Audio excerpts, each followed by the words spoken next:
everyone, and welcome. Sorry for a bit of technical delays. You know how we do here in Paragon Dust, and well, somewhere bound. A little bit of things, but we're so happy for you guys to be joining us today. I hope that everything sounds okay.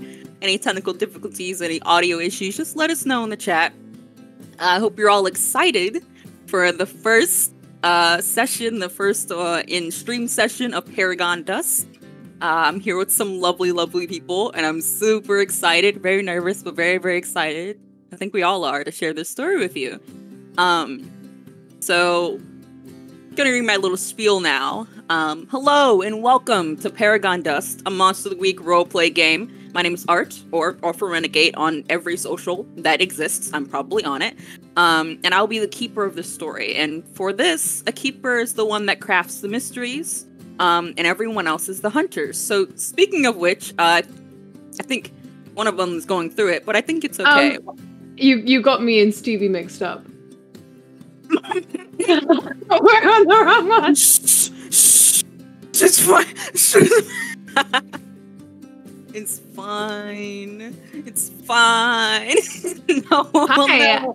I'm Charlie. I'm obsessed with Stop. the soup. I'm suddenly Nate and I live in a van. Life is excellent. Okay, while that's being fixed, why don't you all introduce your name and then your character name and then what playbook you're playing? Oh my god. Why don't you go first? Who? You fag! You! Okay. Bird. First. Chaotic already. So hi. I'm Fergus at ErgoFerg on things. I'm playing Steve Lanky. He's the mundane or just a guy.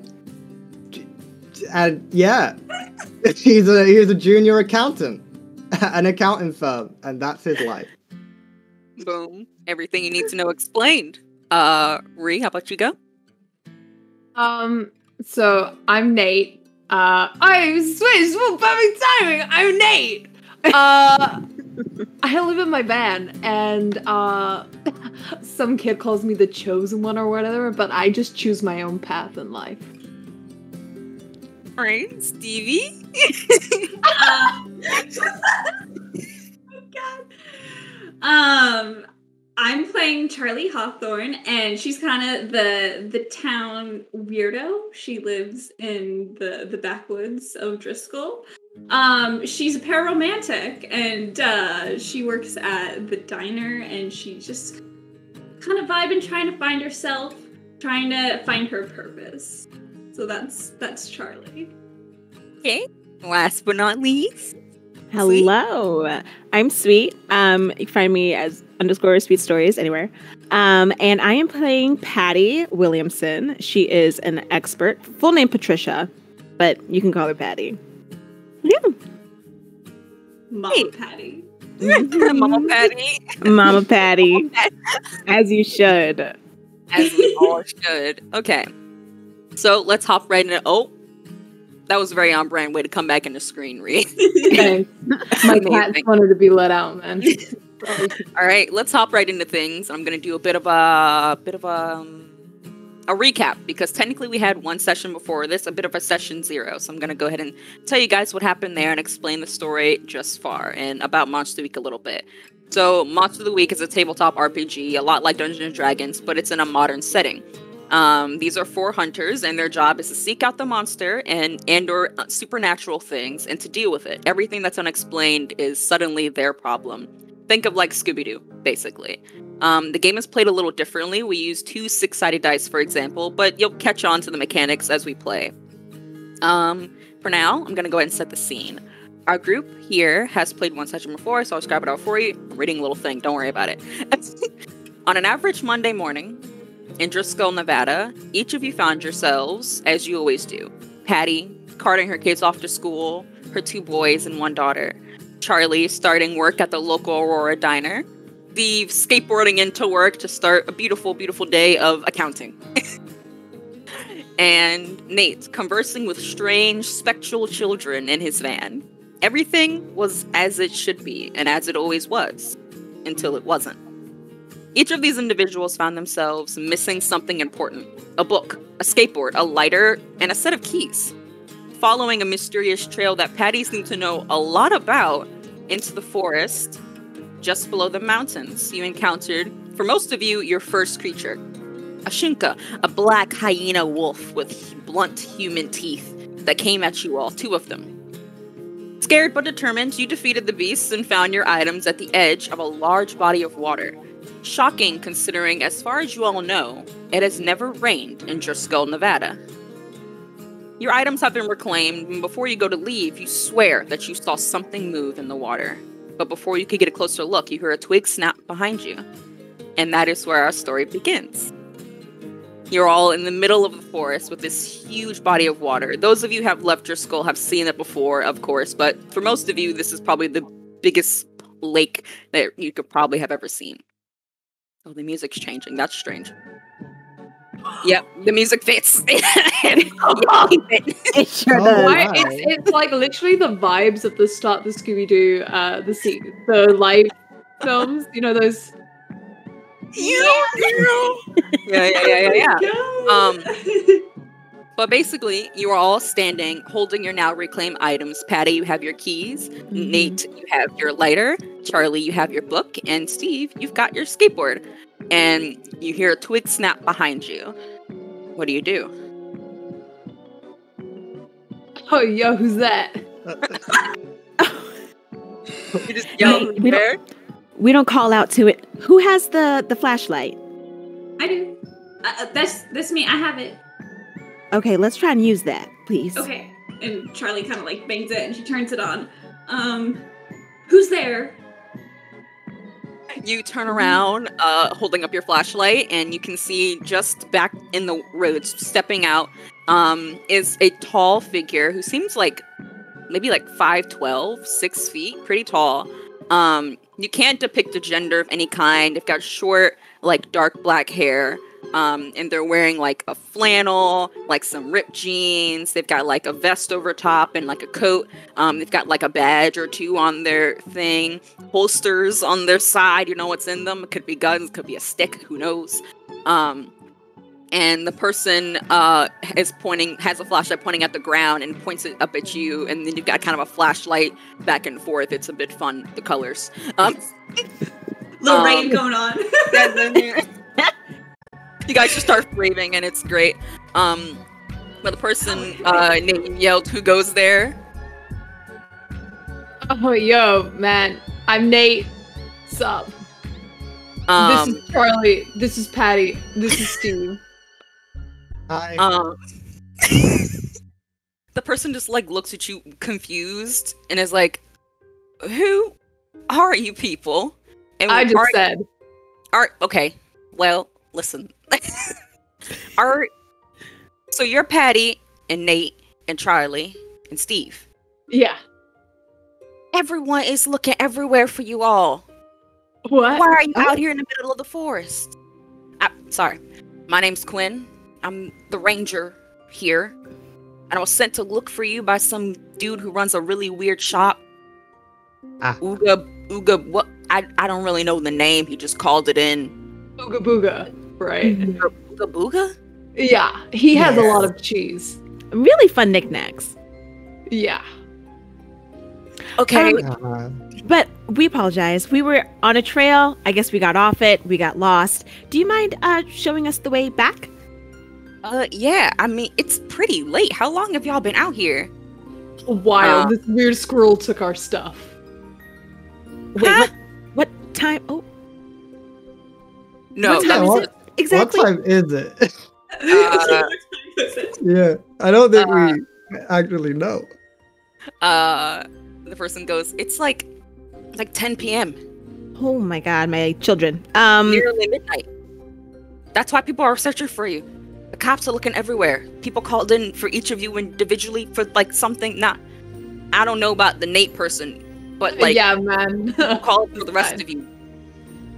Wondering Oh where my you've god, been. I'm gonna get fired. Oh my god.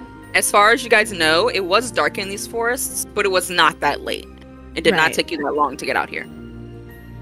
Yeah, wasn't it like 2 p.m. a minute ago. Oh, that's so trippy. I was chilling out in the afternoon. And the person's like, I'll take y'all back, make sure everyone's calmed down. My name is Quinn. Just follow me. I know the way. Oh, cool. Thank you, Quinn. Quinn starts leading. We follow. In quotes. Quinn starts leading you guys back. Are you having any conversations on the way? I think Charlie is gonna walk up to Patty, and she's gonna kind of just like nervously hold her book, and she's gonna like, Patty, can I talk to you for a second? Of course, Charlie. Of course, you can always talk to me. Well, first of all, are you all right? Oh, this is nothing. I'm used to these kind of injuries. Yeah. About that, the second thing I wanted to say is, yeah. How come you've been keeping this a secret from me all this time? Yeah. I mean, I've been very clear about my interest in this stuff, and you just made it seem like it was some fantasy, and you made me believe it was all in my head, and now it's real. I never meant for you to think it was all in your head. There's just rules to these things, unfortunately, and I couldn't just tell you. There's a lot that goes into this. It's some stuff that I honestly don't even understand myself, but I promise I was just trying to protect you. I wasn't trying to make you feel like you were...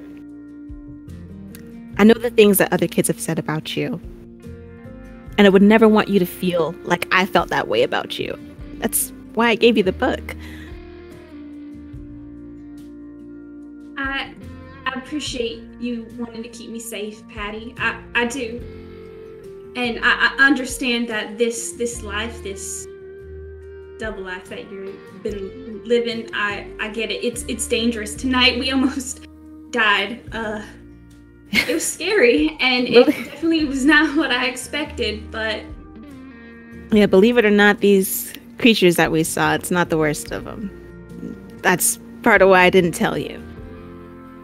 Can we make a promise to each other to be open and honest from here on out? Ooh! So Patty is going... She's going to shift a little bit.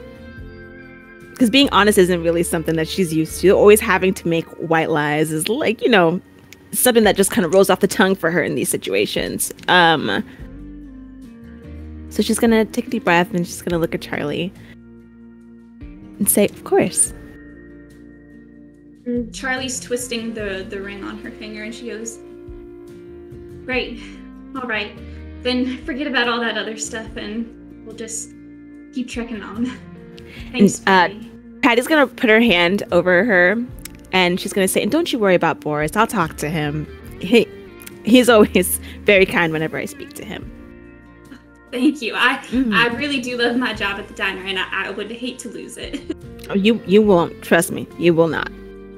Quinn's walking kind of in the front of you guys, and I feel like Patty and Charlie kind of hung in the back a little bit to have this conversation. And Quinn is just like, what are they talking about? Like girl stuff, I guess. What? Okay. That was some weird animals. Don't really know what they are. They had like people teeth. It was very strange. Dogs. Yeah, it was. Yeah, Patty is going to kick Steve's ankle. Patty's going to kick his ankle.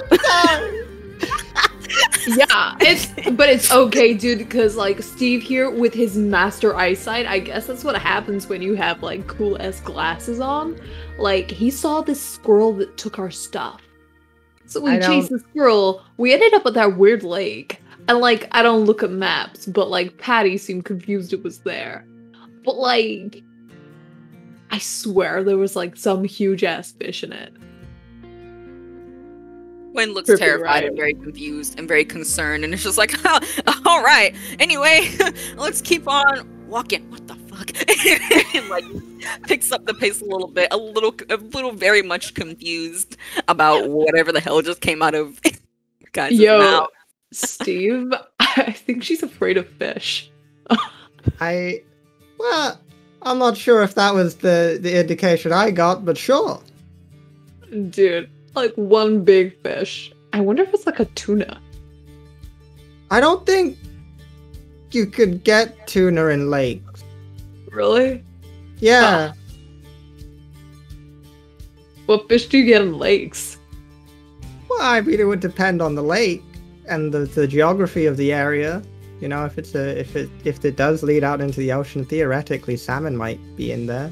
Yo, is salmon big? And on the salmon, I've heard you can smoke them.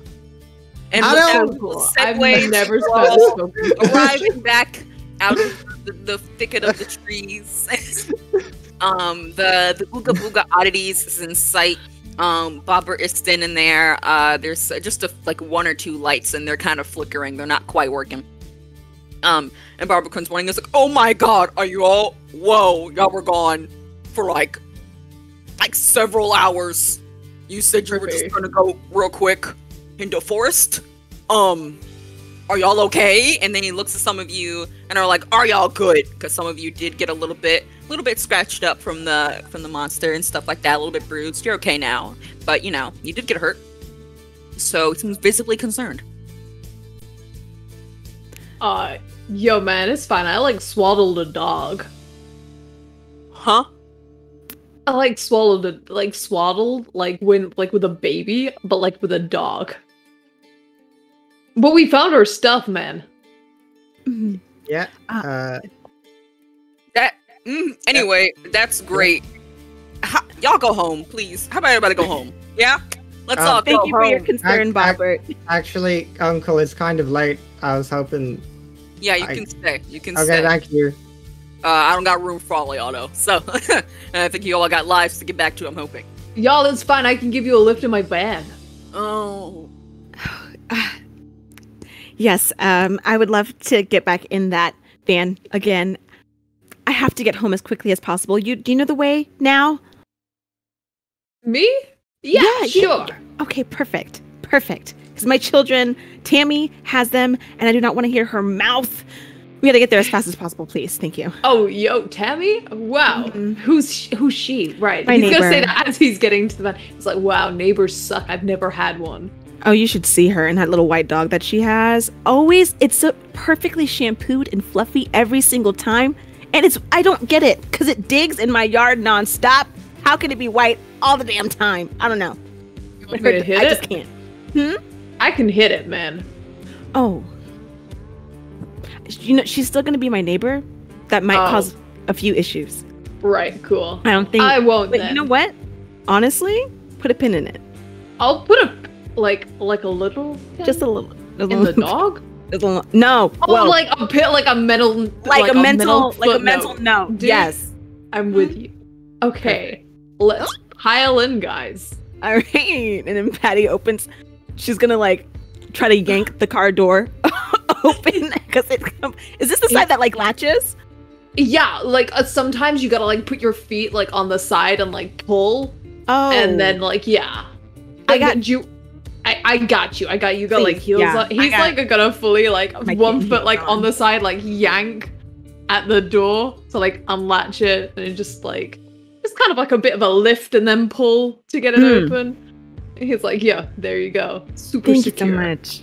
You're Just as Yes. crunchy and sticky as the first time you got in. I think you Yeah. actually are it's a little more sticky somehow. Luckily, the it's smell has dark. changed. The smell has changed entirely. It was a different smell before. It's a whole new scent. It's terrifying. It's that warm milk. It's not even warm milk anymore. It's I don't know, corn dogs maybe. Corn No. dogs and, a little bit of acid. Yeah. I wanna buy them. I don't actually know what a corn dog smells like. It's a hot dog wrapped in bread. Yeah. Oh, yo, sick. So it smells like a hot dog wrapped in bread that's just been sitting on on the counter, next to the grill. No one wanted Nice. that one. It's what your van currently smells like.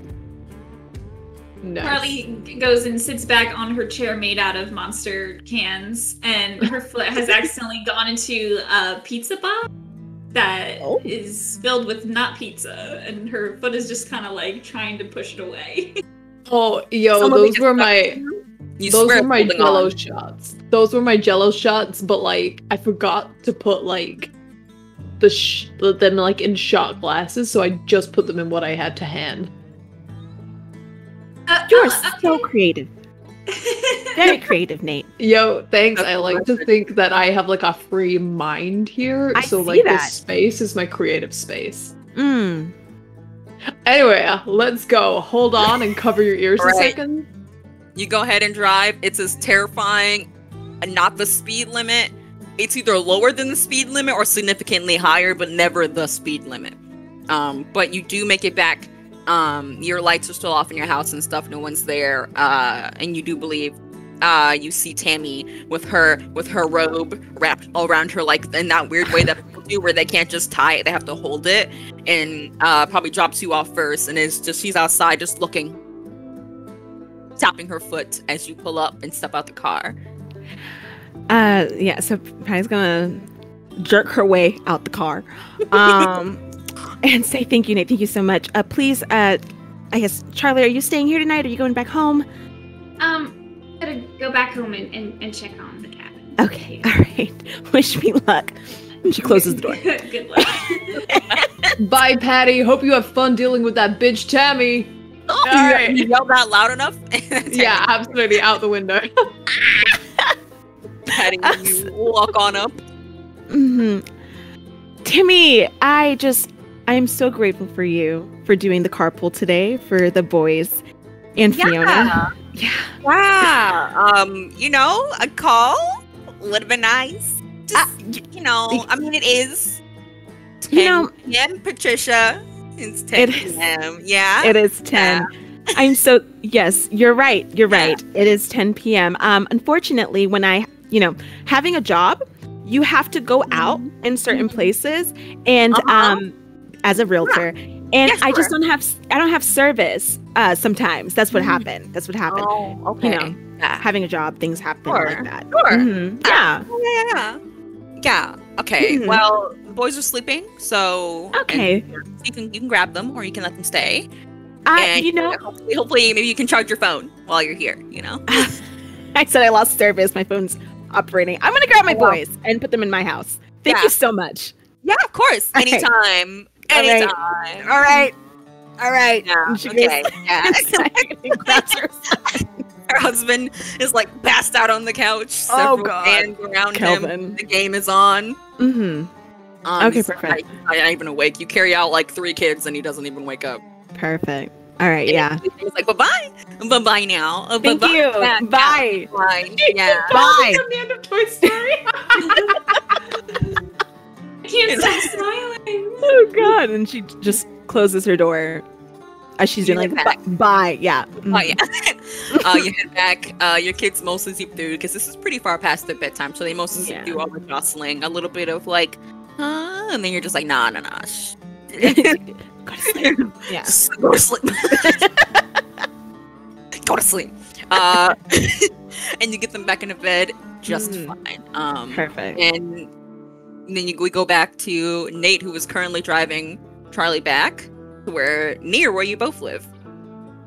Yeah, because Nate lives outside her house currently. Yeah, you pull up, you park your car, you park your van, and then you hop out, and you're just like, bye, and then you get right back in your van because you do live in that. Good night, Charlie. I hope you have a very good sleep. Thanks. The couch is free tonight. Oh, nice. He grabs his blanket immediately. He doesn't even wait. The couch is free. The blanket's already in his arms. Charlie's not gonna admit it, but the whole past couple hours have freaked her out, and she has realized like monsters are real. She doesn't really want to be alone, so she's like, I'll heat us up something in the microwave and we can watch TV. Oh. Real quick, Mac and Zach are Patty's kids, and they're both 8, right? Yes. And Mac Fiona and is Zach are 1. 8, and Fiona is 2. Oh, 2. And about to be 2. Everyone wants to real quick. Yeah, about turn 2 is 1 year old. So 2 8-year-olds and a 1-year-old. If everyone wants to go around and say your age real quick, some people are asking what your actual characters' ages are. Quarter life crisis.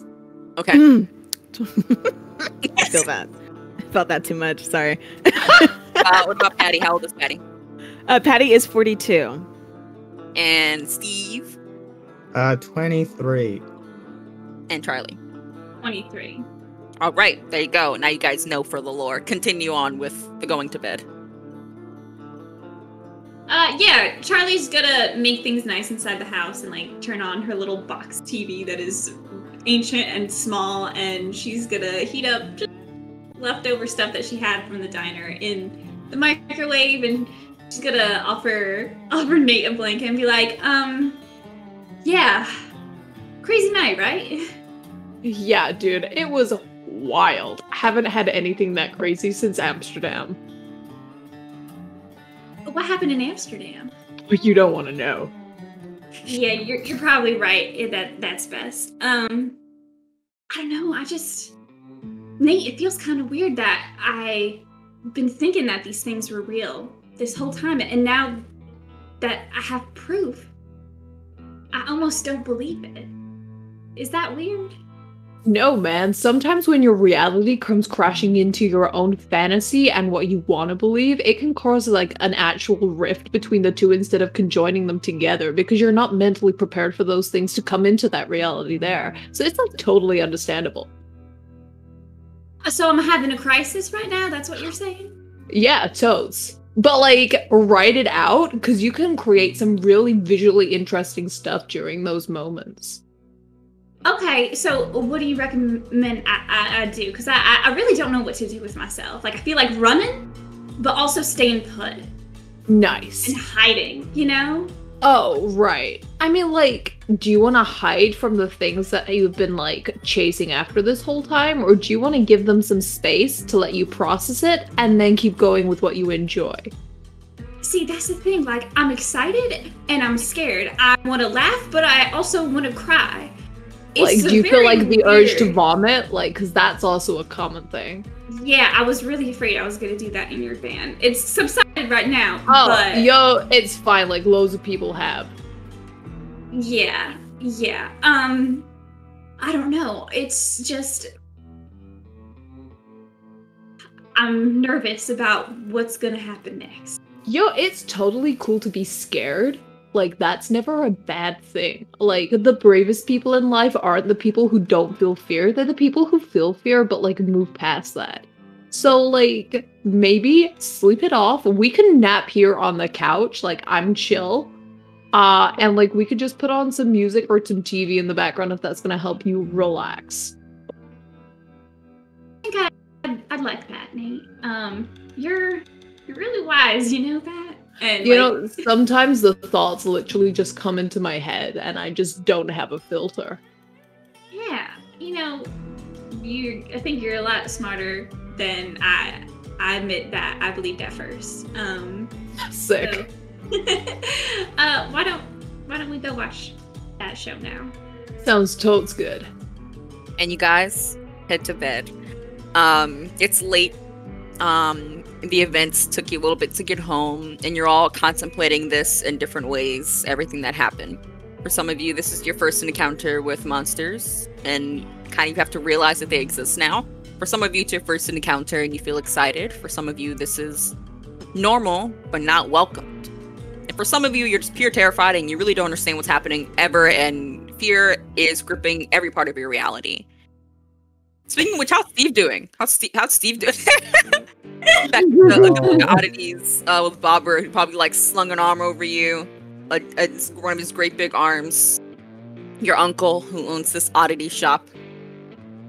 I really just gotta get to bed.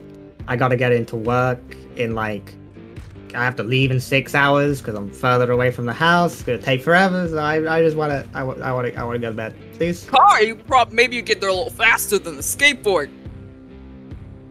Well, still not sold on the car. No, it's just terrible gas mileage out here. Why would I get a car? This This is also better for the environment. Oh yeah, yep. You know, have a good night, Steve. You too, Uncle Bobbit. And he pats you and gestures you. He has a spare bedroom upstairs. dusty and a little bit, old, but it's a place to sleep. Yeah, Steve is perturbed, so he sleeps with his nunchucks. Hold them in your hand, just in case. You never know. You never know when a squirrel is gonna jump in your window, take your life. But with that, you all are in bed, sleeping with all your different thoughts about this, and then it's morning, and then it's the next day, and the next day, and actually, I think about 2-3 days pass, and things go back to normal for all of you, as normal as they can be. If that's going into work and taking your kids to school and doing that, or going into work at the diner, or just hanging out in your van and running around town and finding things to get yourself into, everything is normal for a couple days. It's about, let's say, it's Saturday. Say it's Saturday. Started on Monday, now it's on Saturday. And it's like Saturday noon. What are you all doing on a Saturday afternoon in this town? Yeah, what are you doing, Steve? Yeah, what are you doing? 'Cause it's your day off, man. What are you doing? Counting? Steve, Not accounting. I feel like Steve Loki still goes to work even though no one else is there. No. I think, Oh my god. I think he just tries to get ahead on the work in the week. And let you in because it's like closed. You just sit outside on your laptop and steal Yeah. the Wi-Fi. Yeah, you can get one bar in like a specific part of the alleyway out back, and that's Slowly. it's right next to the dumpster, so he's just sitting next to the dumpster. Just sitting on top of your skateboard, helmet, elbow pads, and wrist and knee pads still on, shin pads, hand pads. Probably got one for your back. Yeah, yeah. So you're perched outside a dumpster next to your accounting firm. Yeah. All right. What's everyone else doing? What's the Saturday looking like for Charlie? I'm trying to think if she would probably be off from the diner, because she works long morning shifts, and I think definitely Saturday will be her day off. So I think she'll probably be hanging out at the bookstore, and she's I think going to be renting out or just sitting there all day reading all the books that she can on like cryptids and monsters and things like that, and she really wants to brush up on she's gonna be doing her research at the bookshop. Okay. You just researching any particular kind of creature or thing, or are you just doing some general getting a gist, seeing what you can find now that you have this newfound knowledge? She's gonna do a general scan, but I think she probably will try and find books about Driscoll, like if there's any history books. Like obviously this area has some weird stuff going on, and I think she's going to be interested in trying to find out more about it. For sure. I think you spend a couple hours just like combing through books, like looking up stuff first about anything you can find about cryptids, and you do find some things about monsters, but none of them feel like they interest you before, but now they feel like fabricated stories that someone wrote up. That's not necessarily what it is, and it's kind of giving you a newfound look on things. And when you try to research into Driscoll, you can find a good amount of information, but nothing old. Everything is fairly recent, maybe a couple generations back at most. And that's peculiar to you. But it's just normal stuff about the town. There's some scientific discovery, just like discussions about how it never rains. You know, people trying to figure that out and then just kind of accepting it. Kind of a cold case in terms of research. Okay. There's a few like people mulling about, minding their own business. There's I think maybe like one worker behind the counter, who you like occasionally glance up at when you think about you don't actually want to buy anything. You're kind of just loitering and reading the books in the little reading corners of the bookstore. So you're not necessarily buying anything, but there's a man back there shifting through books and things, and people coming in and out randomly, old ladies buying cookbooks and all the things and the like. Okay. I think she's gonna want to find out if there's any books that the shop owner might know about. if there's like anything that they might have in the back or hidden, any recommendations. So I think she's gonna go up to him and be like, excuse me, I've been reading these books all day and I'm not finding what I'm looking for. And I was thinking maybe you could help me. I don't know, do you have anything about Driscoll from like a long, long time ago? Like how it got founded and maybe like the geography and history and all that? I think the man looks up. He's maybe like 6'1", 6'2", pretty tall, very tall man. Not skinny, pretty like leanish built, but he's like wearing like a button up with like a loose like cardigan, maybe would be that word, just a loose piece of fabric that's like draped over his shoulders. And glasses that are round and kind of almost hipstery, just a little bit. Light stubble on his chin. And he has very, very piercing eyes. Stop, y'all. I can't stand y'all looking at me. I cannot. Nate just doing this.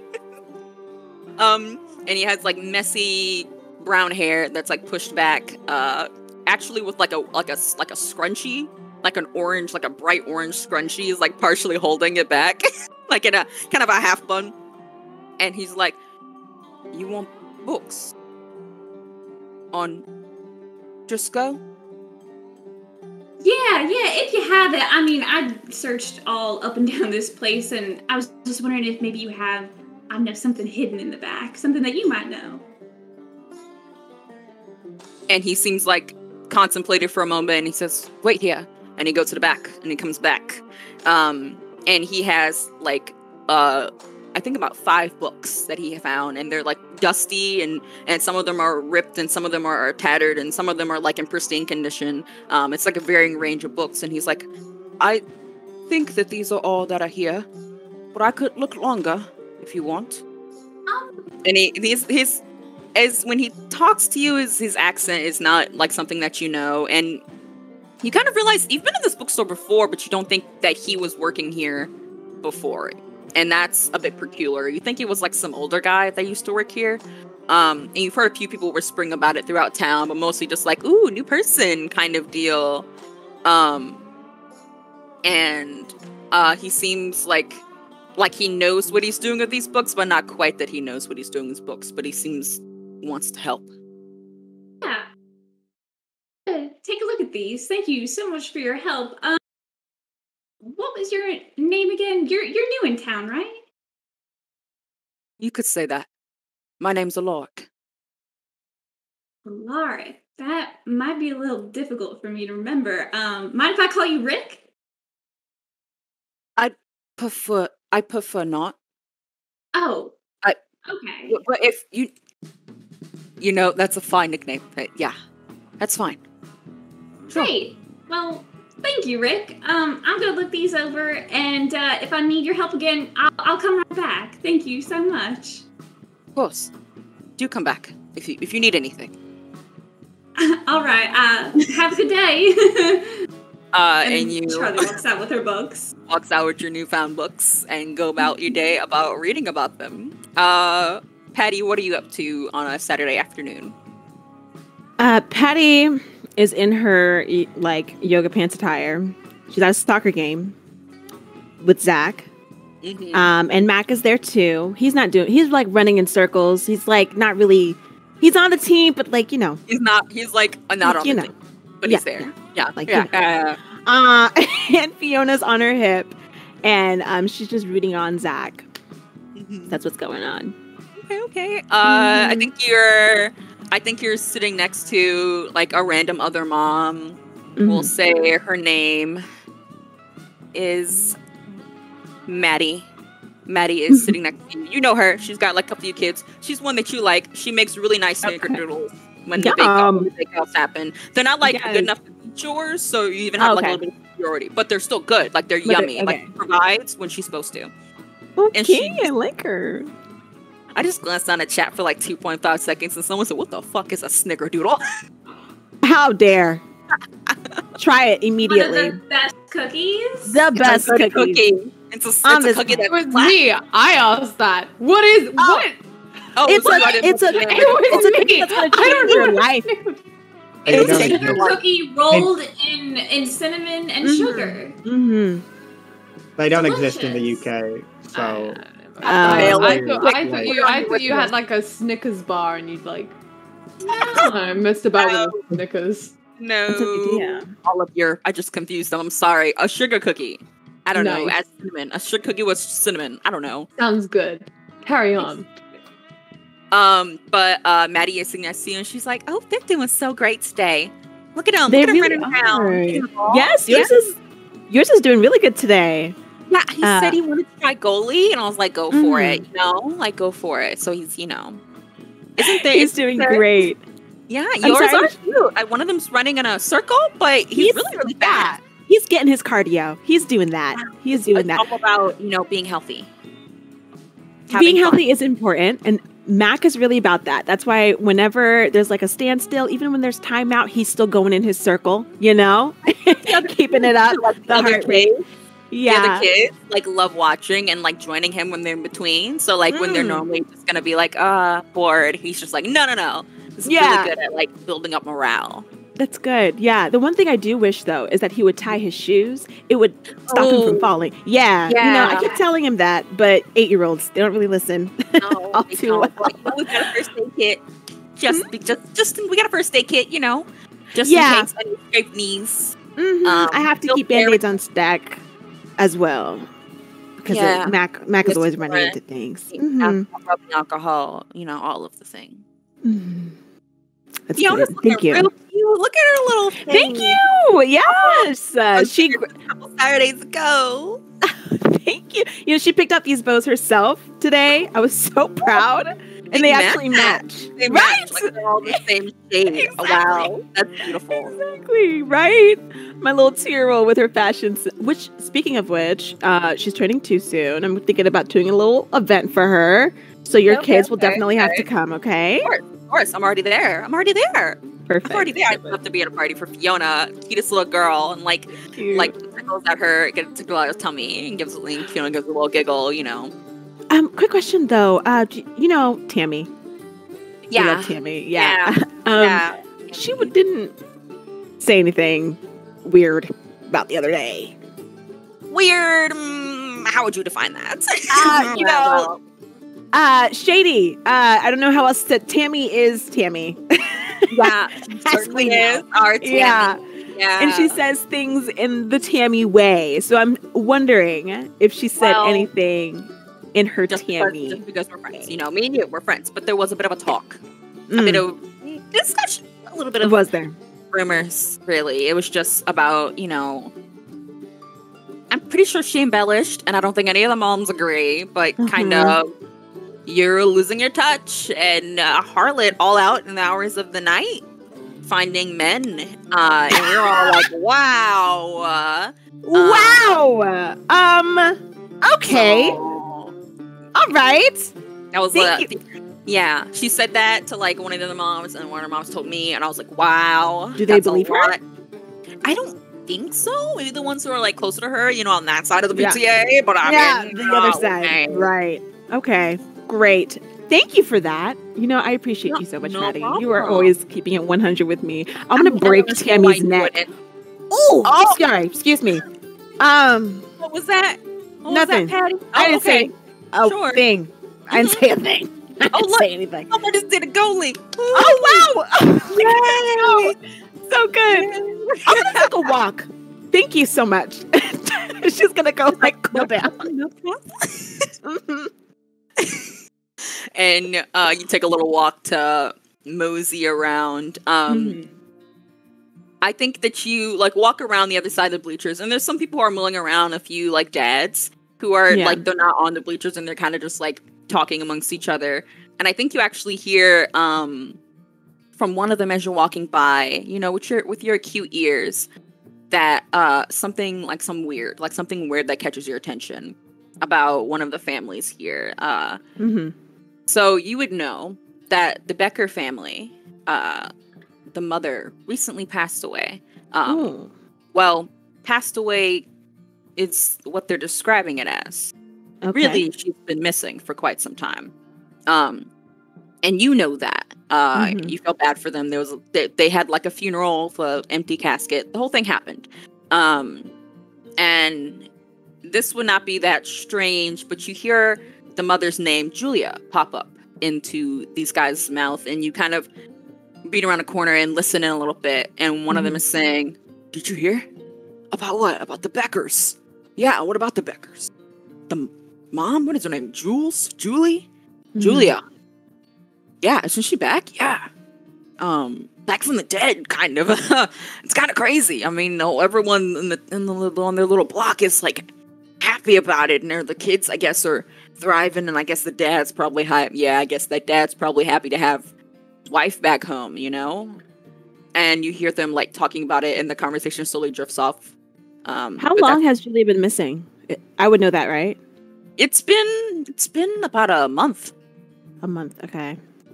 About a month or so. Ooh. Okay, got you. And they trail off, so they're not near me anymore. No, they just trail off talking about Julia. They talk about it for a little bit, and then they kind of just talk about other things, or they don't talk about too much. They don't seem to have much information about it between them. Okay. It's just kind of like, you heard about it? Yeah, no, wow. And then like, anyway, go Joshua! Or something like that. Can Patty walk up to them? Yeah.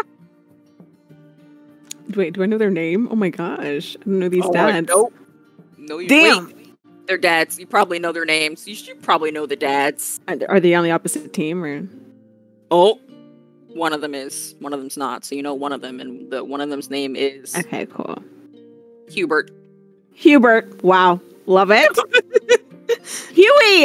Hey, Hugh! How are you? Eddie! Hey! What are you doing over here? Wow! Goodness gracious. Joshua doing a great job. He's doing such a good job. You just did a goal. This is he's keeping his hands up too. I see it. I love it. The action. It's great. I kind of overheard about Julie. I heard about Julie. Did you hear about Julie? Wait, you haven't heard about Julie? Yeah, I mean, I don't know too much about it, but I hear that she's back. Yeah, she like a couple nights ago, just like poof, out of nowhere. Like it was crazy, and just was back, and she's gone back taking care of the kid. You know, they got that one off in college, but she's home now. Dad's still there. Whole thing back home. Saw her walking around town. Actually, was crazy.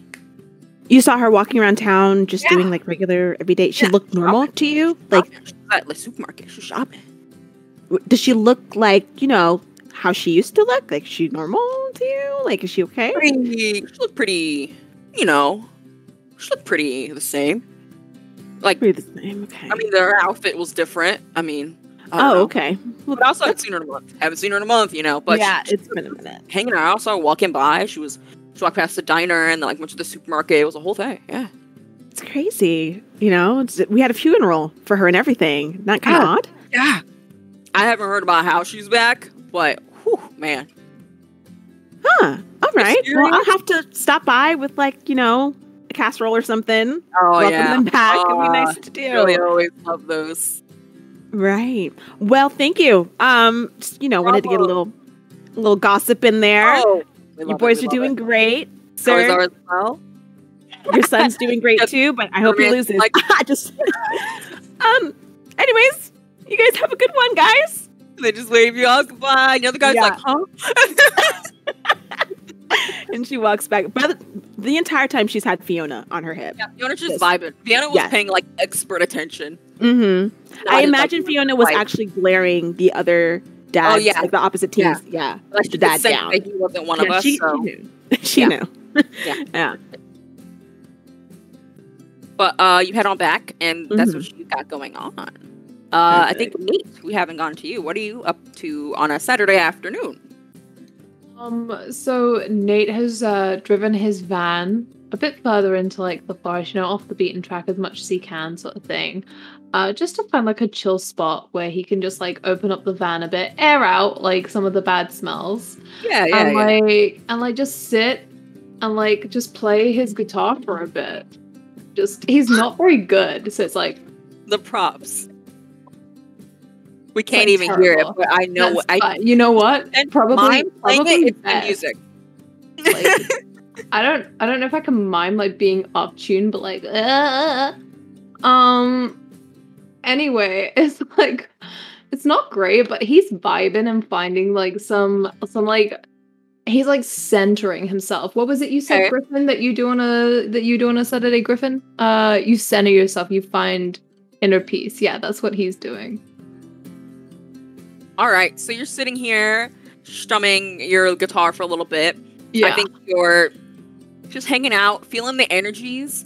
You don't really know what song you're going for, but you know you're going for it. It's sounding great. And it's about 30 minutes or so in when one of your strings pops and snaps. And it's just like, oh darn. What this shit. And as you go to realign it, you hear a little voice behind you saying, "You're really bad at that, you know." Oh, hey kid.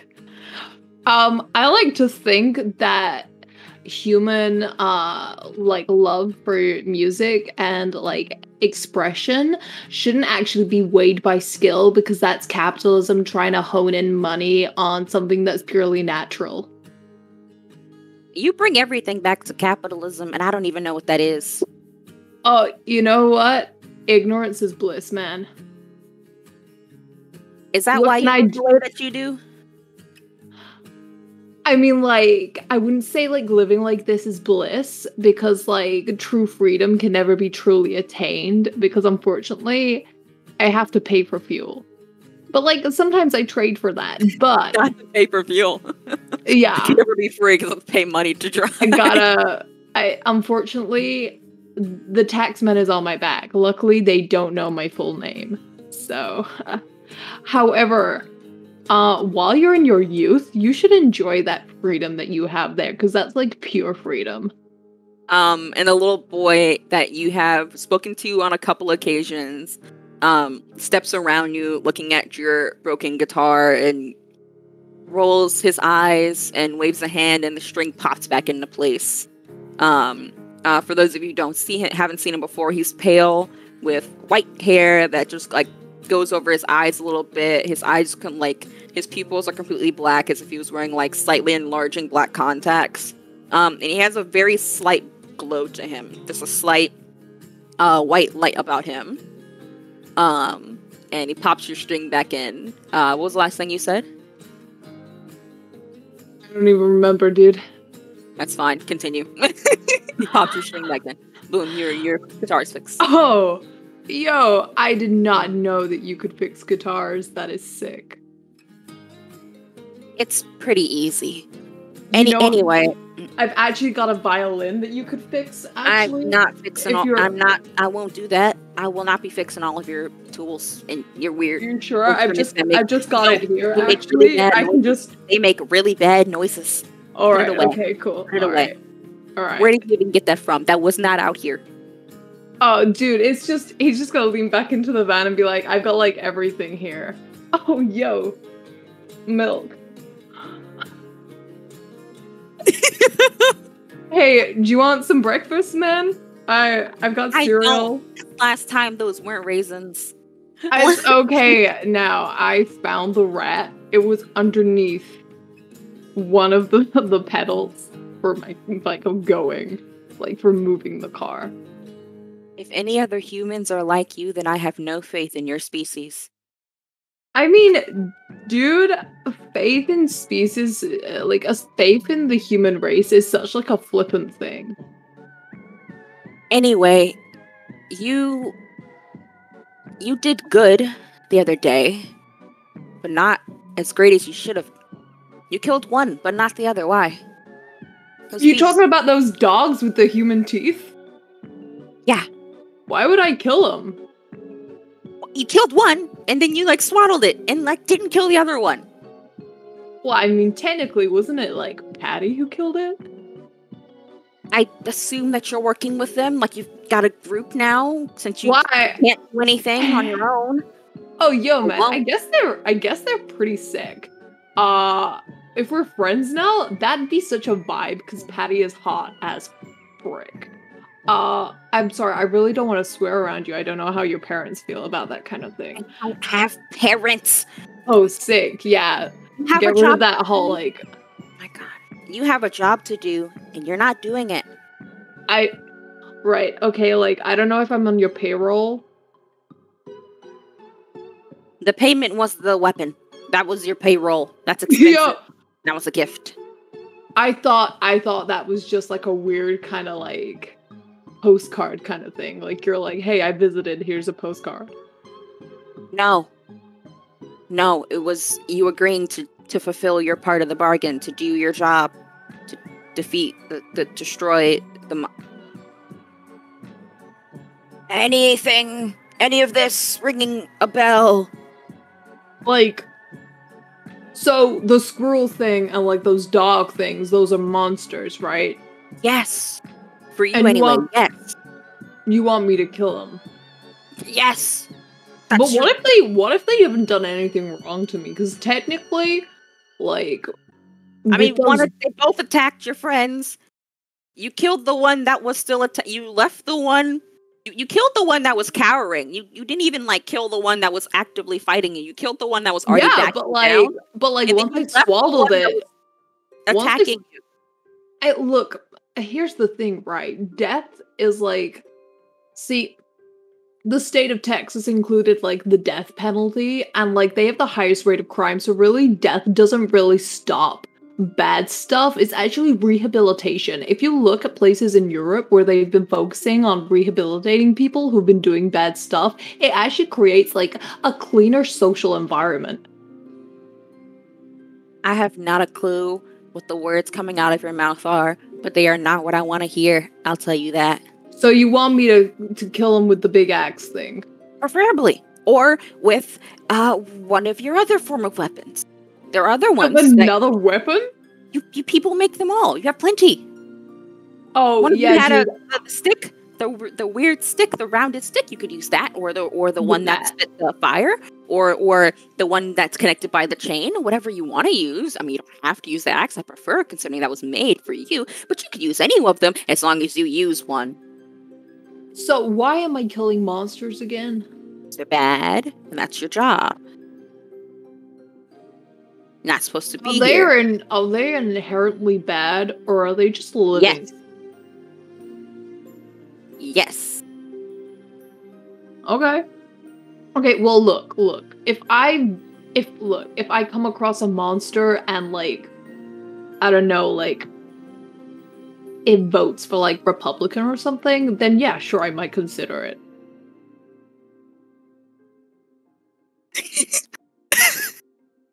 I think he just stares at you. He's like, next, I'm gonna give you more time. Maybe that's just the thing here.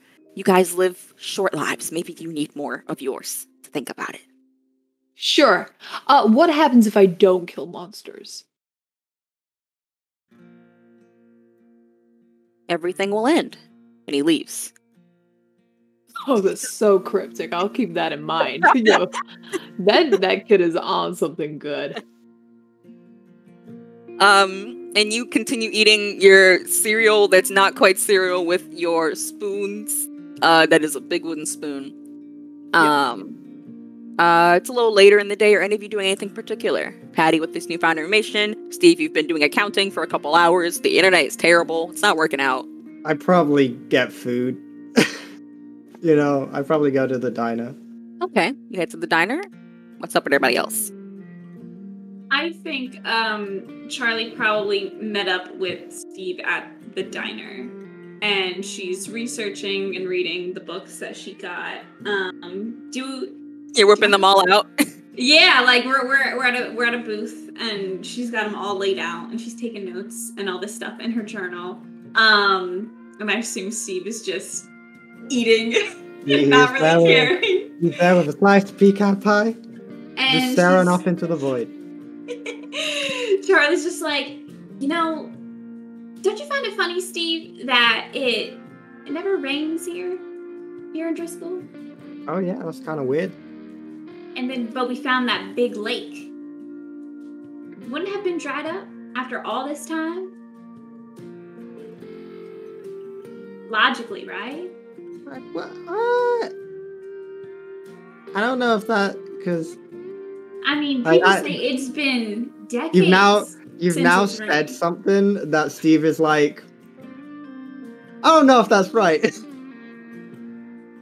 Listen, What- Charlie didn't go to college, what- so Was the lake? Did the lake have like rivers, or was it just a pool on its own? It was just like a pool on its own, a single Okay. pool. Okay. Nothing was feeding into it. I mean, there And- could be like groundwater coming into it. maybe, but it looked too nice to. I'm gonna be entirely honest with you, Charlie. I was too busy thinking about the animals with human teeth to really assess the lake. That's fair. That's fair. How are you doing about that? You really you killed one. That was pretty intense. It was a lot messier than I thought it was gonna be. It's, Yeah. But you are good with those nunchucks. I trained with various forms of weaponry as a kid because people were saying, I'm doing kung fu and stuff like that. So I wanted to join them, and then I didn't. Yeah.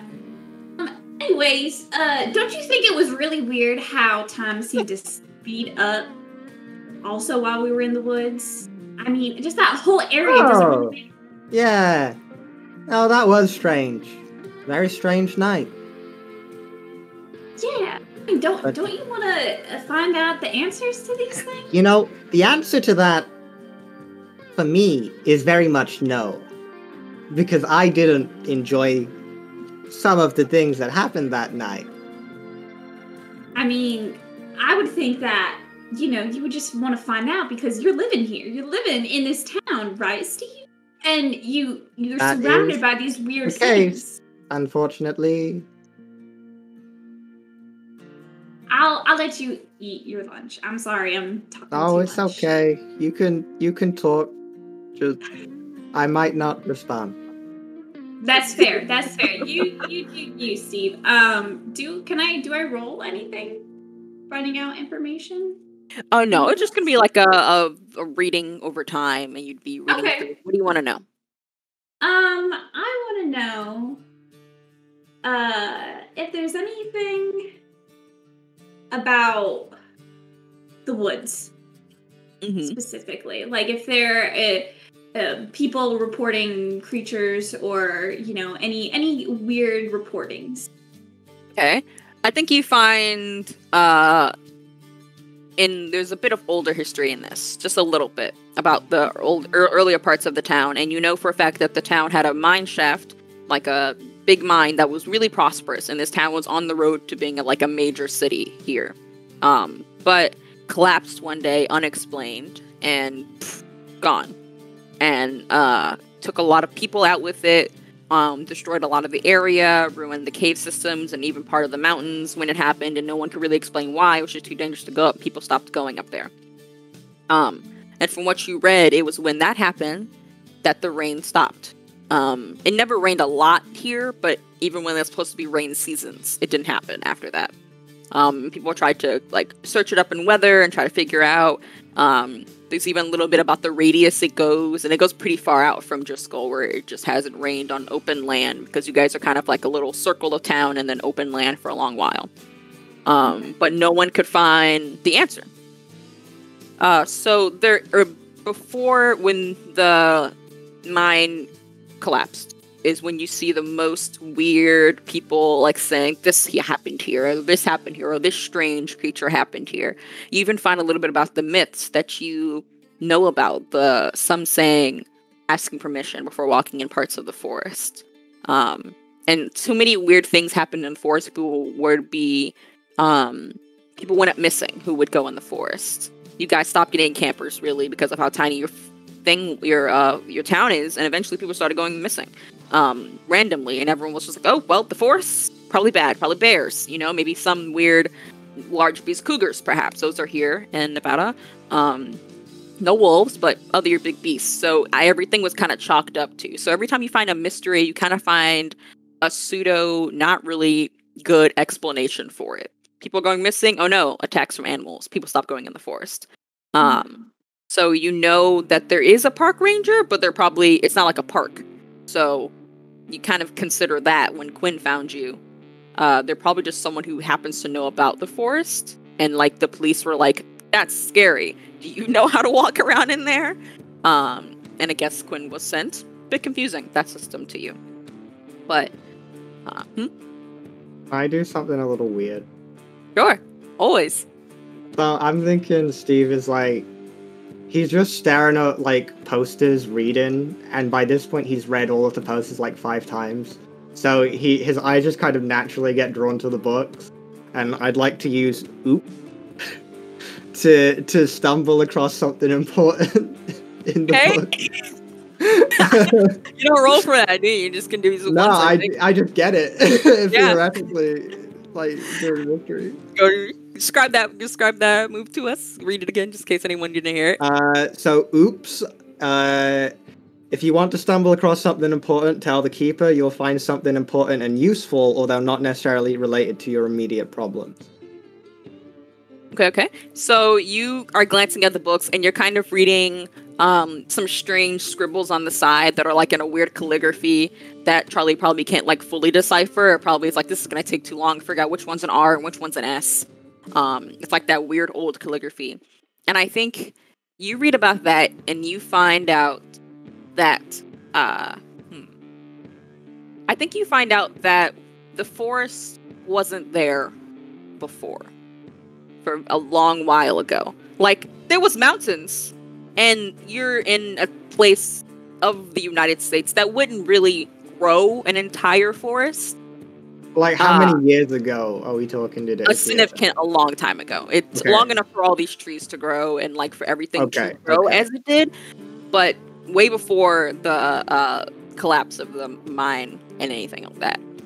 It's just that people who are here, who settled here, like originally, there was not a forest here, and nothing led to anything growing. Nothing seemed like something would start growing here. That was entirely strange and weird, and it's still not explained because, again, no water. The geography of this town is very strange. See, that's what I'm saying, Steve. I think this town is just really weird. Wait, did you find something? Wait, what? Well, just that thing, you know, the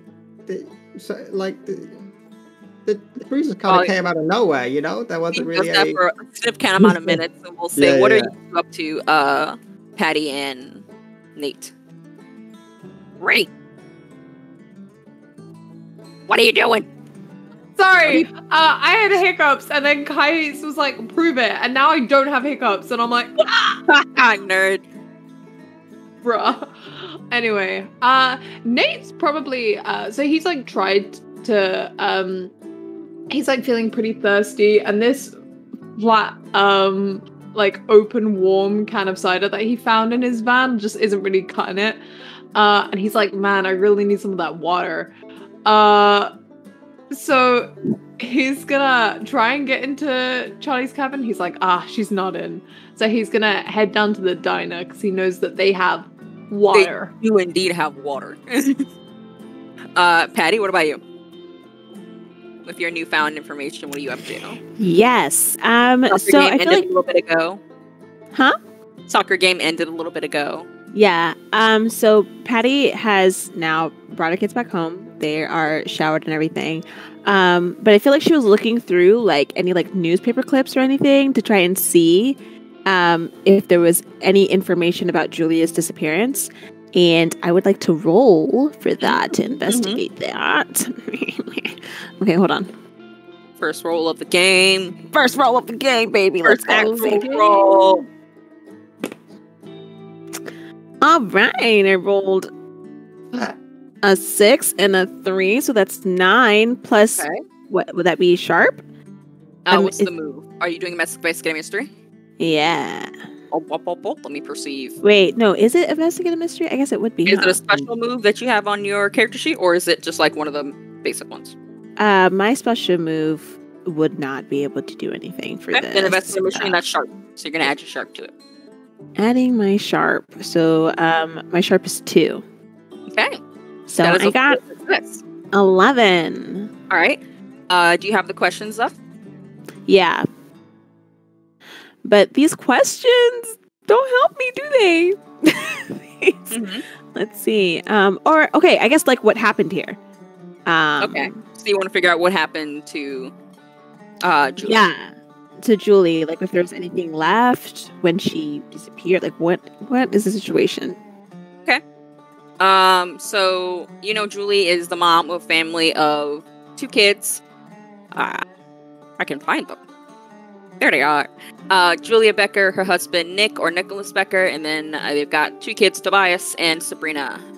Sabrina's like 19, Tobias is like 8, so actually a kid that you'd probably have known close to your boy's age.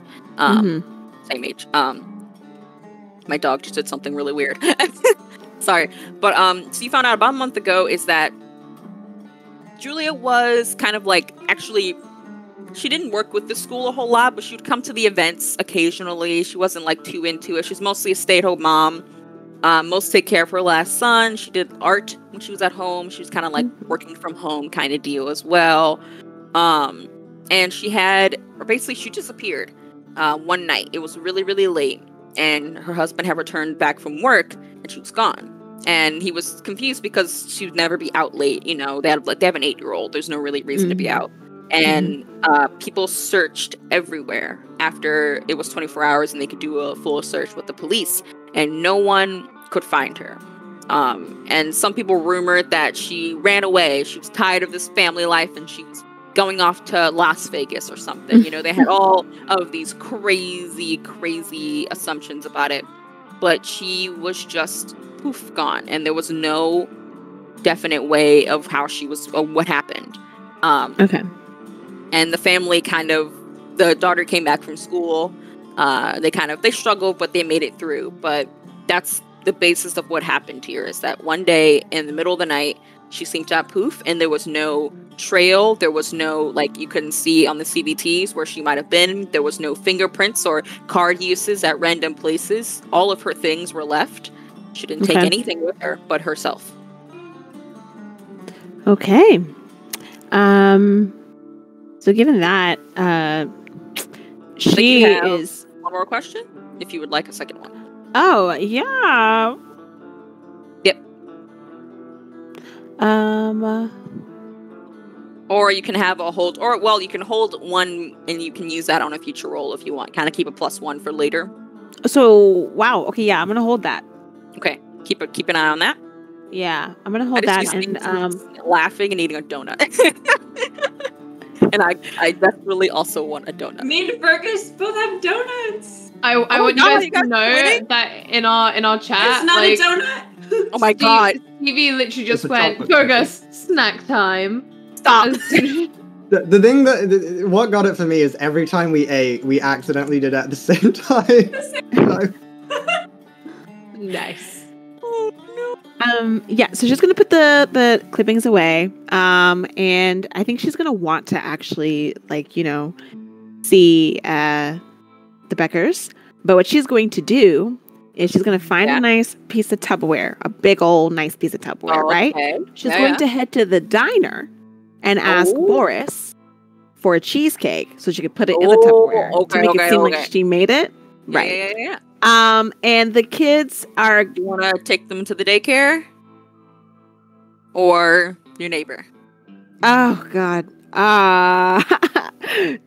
We're going to hold Tammy for another moment.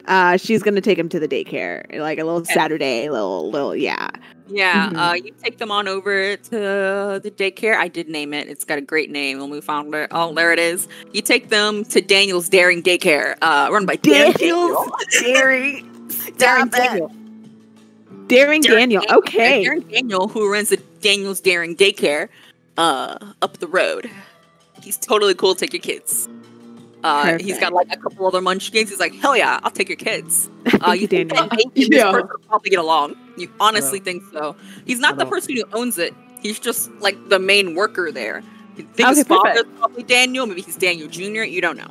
But he's one of the main staff. He's good with kids in your experience, but you're very, just generally, he's a strange kid. Okay, should I leave my kids there? No, you do all the time. Fiona's perfectly fine. He's just Okay, one of the cool. workers. And Okay, he's cool. very interesting. But he's the one who's like at the counter when you bring your kids.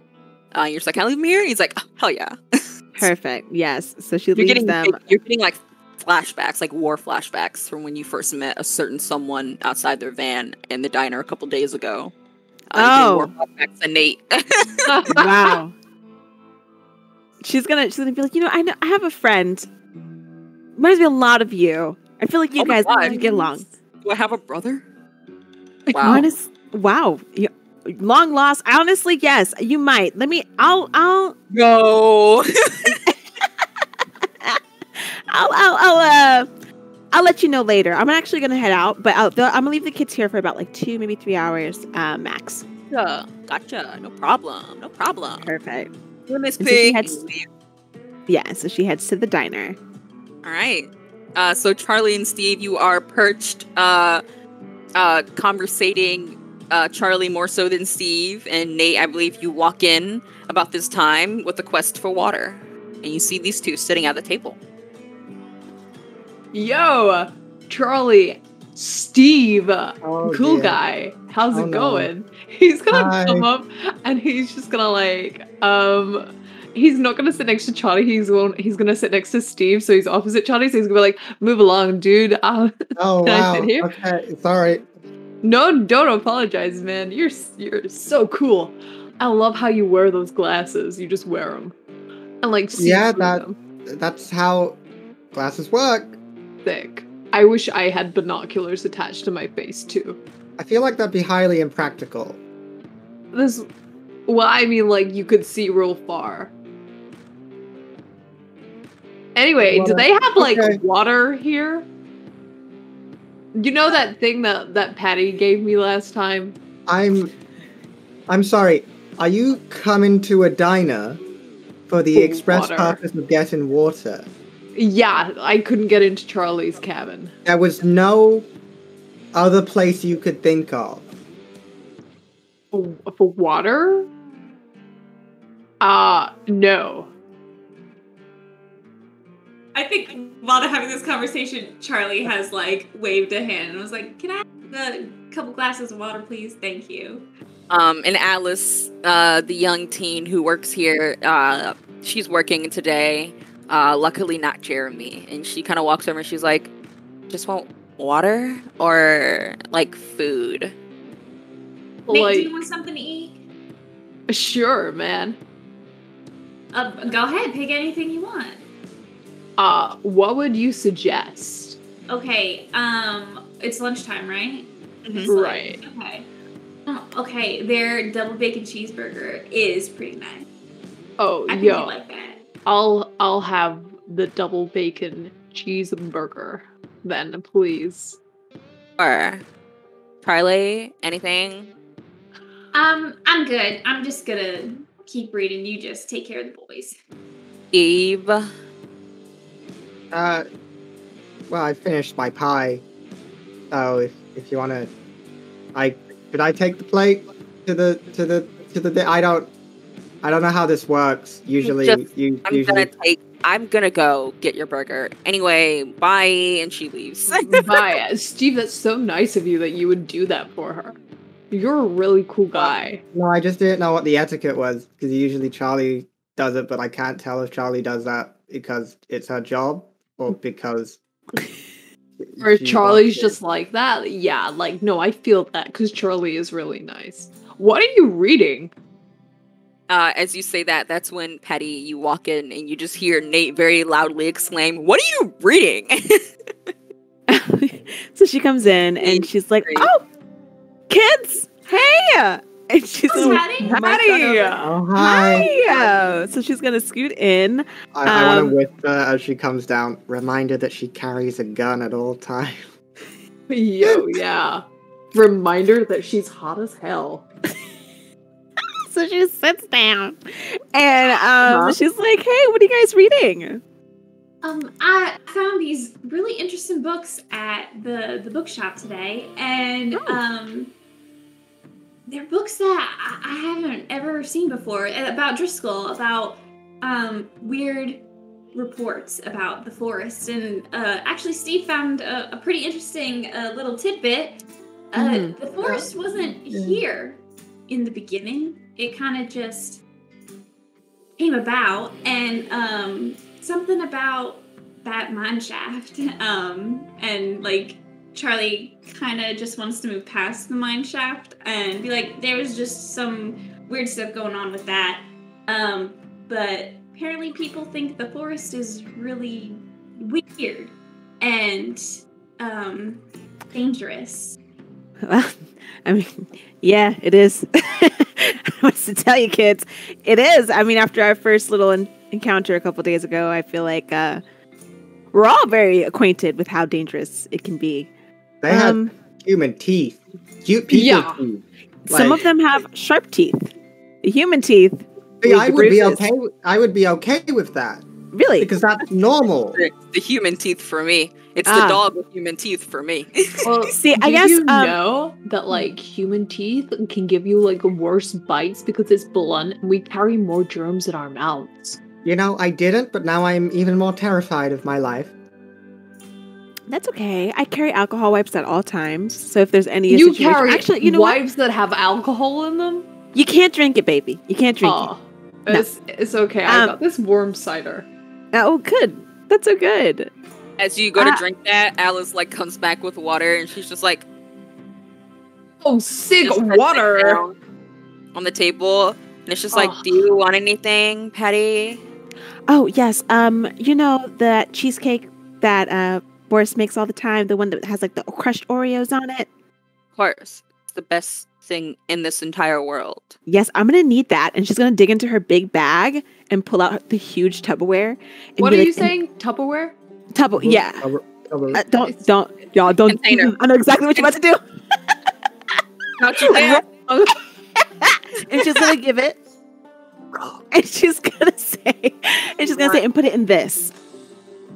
That's a lot of like cheesecake. Like you just want like this is pretty big. Oh, you don't have to fill it. If whatever the pan can make, just put it. I just need to make it look like it came from my house. That's all. Let him put a little flour in the corner. Whatever he's got to do, make it look like it came from my kitchen. Yeah. Y'all are weird. Anyway, I'll go do that. You could. Thank you, Alice. Thank you. Water. Yeah, I'd love some. What did you say, Steve? I was gonna say you could also just make one. That requires time. With 3 kids, I'm literally living on borrowed time. And Alice walks off to go procure you a cheesecake. Thank you. Can I roll potentially? So I've got a chosen move, which is called Destiny's Plaything. Would you class this as the beginning of a mystery? Yeah. Exactly what it is. I'm gonna roll for weird. Okay. If I get a +10, you reveal a useful detail about the coming mystery. On a 7 to 9, I get a vague hint. On a miss, something bad happens to me. But yeah. Oh, Yeah. boy. Yeah. But that's What? Let's just What? roll. Go for it. 6, 1 plus 2 on that is 9. Okay, so mixed success. You get a vague hint. I get a vague hint, yeah. So you get a vague hint about the mystery that might be helpful. Yeah. Right. Let me think. I think that you kind of, as Patty sits down, you don't even hear about what's happening. You just feel like in the back of your head a tingly sensation, and you're just like, what? And you feel like you just like got really, really high, really, really fast is like the energy that you would put it as. And you kind of like zone out. Like all of you guys are just like talking, and then you like glance at Nate, and Nate's just gone, like in another plane of existence. And you, I think, you get like a little bit of a vision of something entering a house that you don't know. You don't have context for it, but you see something humanoid crawling into a house.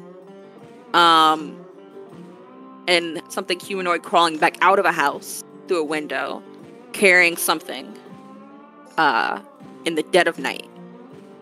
Whatever it is, it looks red. It's as much color as you can depict. And I think that's what you see in your little mind, in your little brain. Yep. You can visualize the house and where it was, but you need context for like what you're even seeing right now. But you know, if you were to see it, you would be able to place that in there. I think that's what you see. Oh, sick. I just had like the weirdest brain, like, bzz, you know? What, a brain? Yeah, like, you know, sometimes when your brain just buzzes, right? I believe the term is a thought. Sick. Oh. I love it when my brain does that. Does it not do that a lot? I mean, like, the buzzes are, like, infrequent. Oh, what was your thought?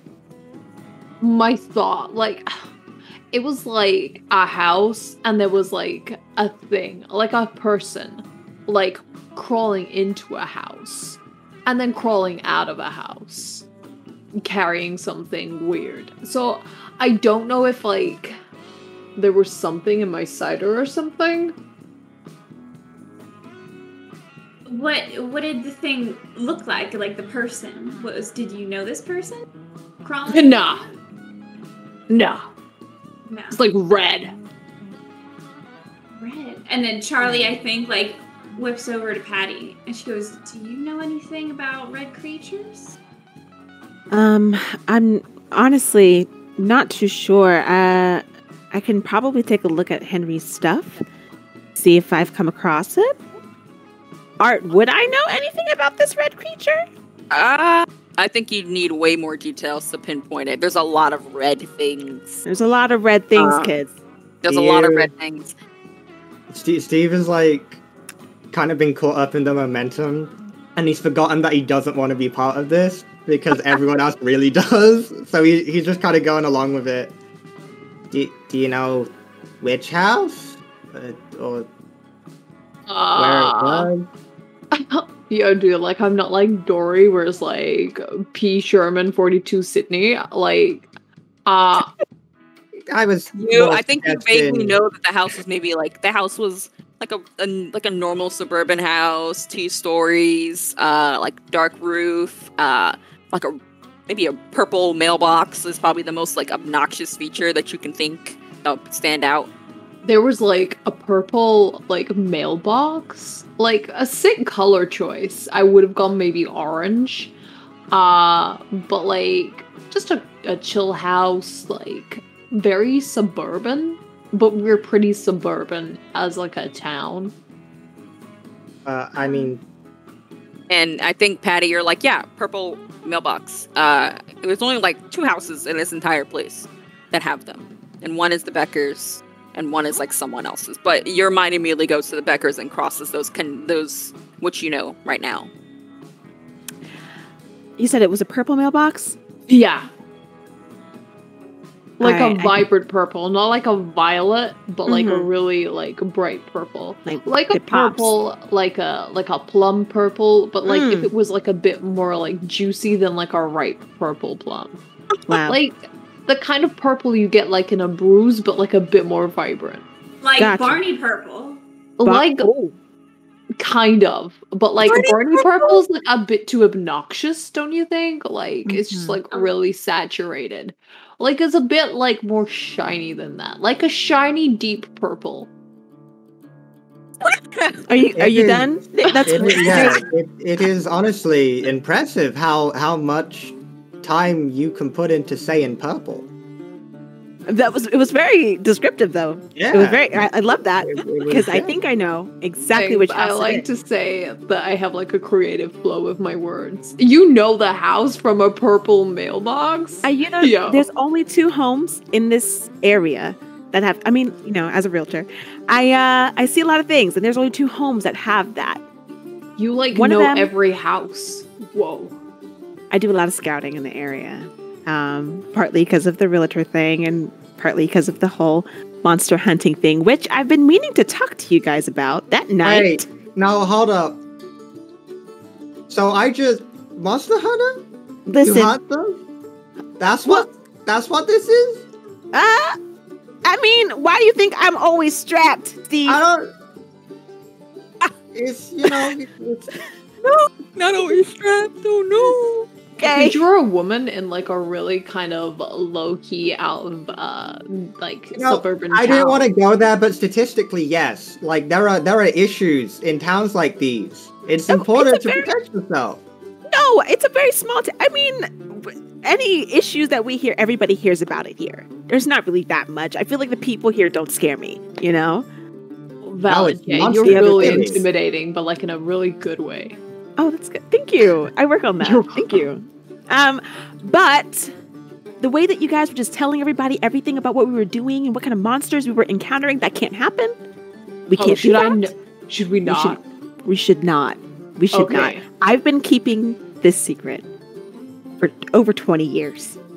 And I need you guys to be with me on this and not just tell anybody that you see. Honestly, you guys shouldn't even know about this at all. Well, like, you say that, but like that kid showed up again this morning and told me that I needed to kill some monsters with my axe, and like the axe was like payment for this big old bargain, and that I wasn't doing my job, but like I'm not on his payroll, nor has he made me sign a contract to work for him. Nate, your situation, I have no idea. Yeah. You're I'm consistently worried. It's honestly, not about Nate, if you say anything to anyone, I'm not even sure they would. You do your thing. The 2 of you, though, I'm gonna need you to. Sick. Well, I get actually, a free Charlie, you've been pass? pretty good. But Steve, you gotta reel it. You can't just be telling, especially Bobbert. He is always looking for a way to make quick cash. I mean, you're not wrong. Okay. I haven't told him. It was just there was a person who looked like an authority, and it was weird that there were things with teeth. Yeah, I understand. Do you think it's also weird that I just wanna- that like park ranger found us at a lake that like wasn't there? And that they weren't concerned about it? Like that's lake- cool, right? That's like not even... Man, Wow. I just don't Anyways. trust members of like official like members of government. And like police are just basically like an occupying army for the government anyway. So When you first told me this kid was showering in your house, Charlie, I was kind of worried. But he's got a good head. He's got a good head on his shoulders. I really like this kid. He's pretty Thanks. smart. I grew it myself. Did you? Wow, good job. Thanks. There's a situation with this purple house. Oh, the purple Yeah, mailbox. the purple house, mailbox yeah. house. Mhm. Right. With the red person. So this red person you said was crawling in and out. Like into that crawling. The owner of the house, she disappeared for a bit, and she's back now. We had a funeral and everything. I was there. I brought Boris's cupcakes to the funeral. Oh, dude. Yeah, and I'm just a little weirded out. I'm actually about to head over to her place right now, to check in on the family and see if there's anything else that I could find, because it's just a little weird to me. Well, we could come with you and we could scout out the area and see if we can find anything. You'd bring my axe in case there's like a monster. Or not. That No, she said do I it. could. She But said I don't- could use a swinging thing on chains too. We're Okay. talking about they're called nunchucks, okay? If you're going to talk about them, you make sure you remember the name. I'm so sorry. I don't know what came over me. This is weird, right? Yes, darling. Yeah, what it's weird? weird. This It's whole not thing, they're just like... It's weird that monsters are real. Is magic real?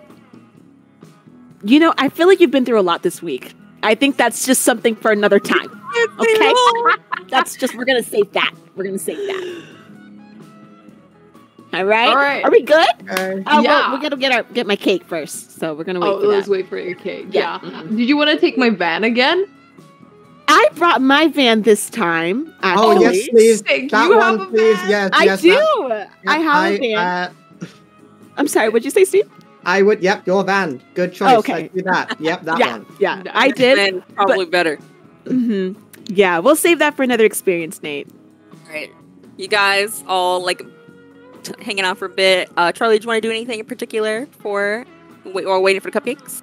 I think she's gonna just put all her books away and like put her post-it notes and highlighters back in her backpack. How many color highlighters does she have?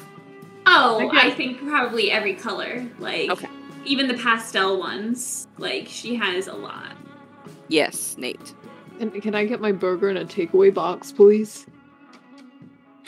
Alice comes back with like the container full of like cheesecake. It's like multiple slices that were supposed to be like sliced off for little things, and then like they've just been pushed together, and that's like a decorative flower. And then like the top is like coaxed it again, like a smooth, just like is it like just smoothed over, like it looks like it's fine. There's a little decor. There's maybe like a drawn-in flower, just a little like not. It doesn't look that great, but it's tried. And like as you are handed the container, Alice is like, here. You see Boris, the owner, big burly man in the back, who's just like, hi, hello. Hi, Hope Boris. that's good. Thank you so much, Boris. I'll remember our secret. Oh, secret. Our secret. And he Thank goes you. back into the kitchen. You now have a giant. I just saw your message. You got this giant container full of various pieces of cheesecake smushed together to make one cheesecake.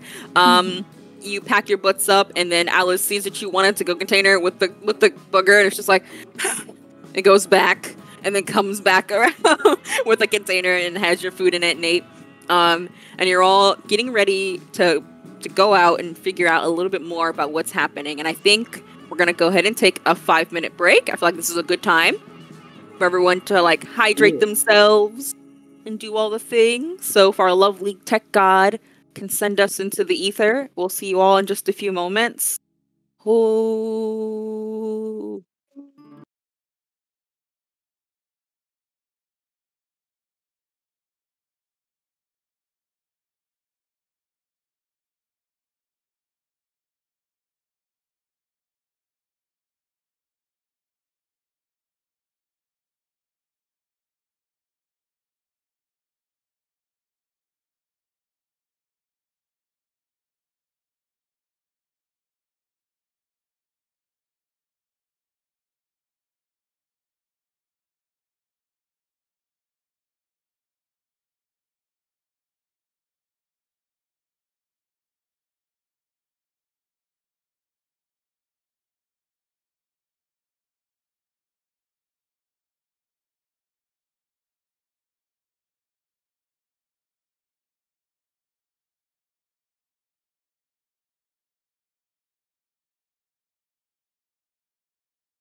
All right, welcome back, everyone.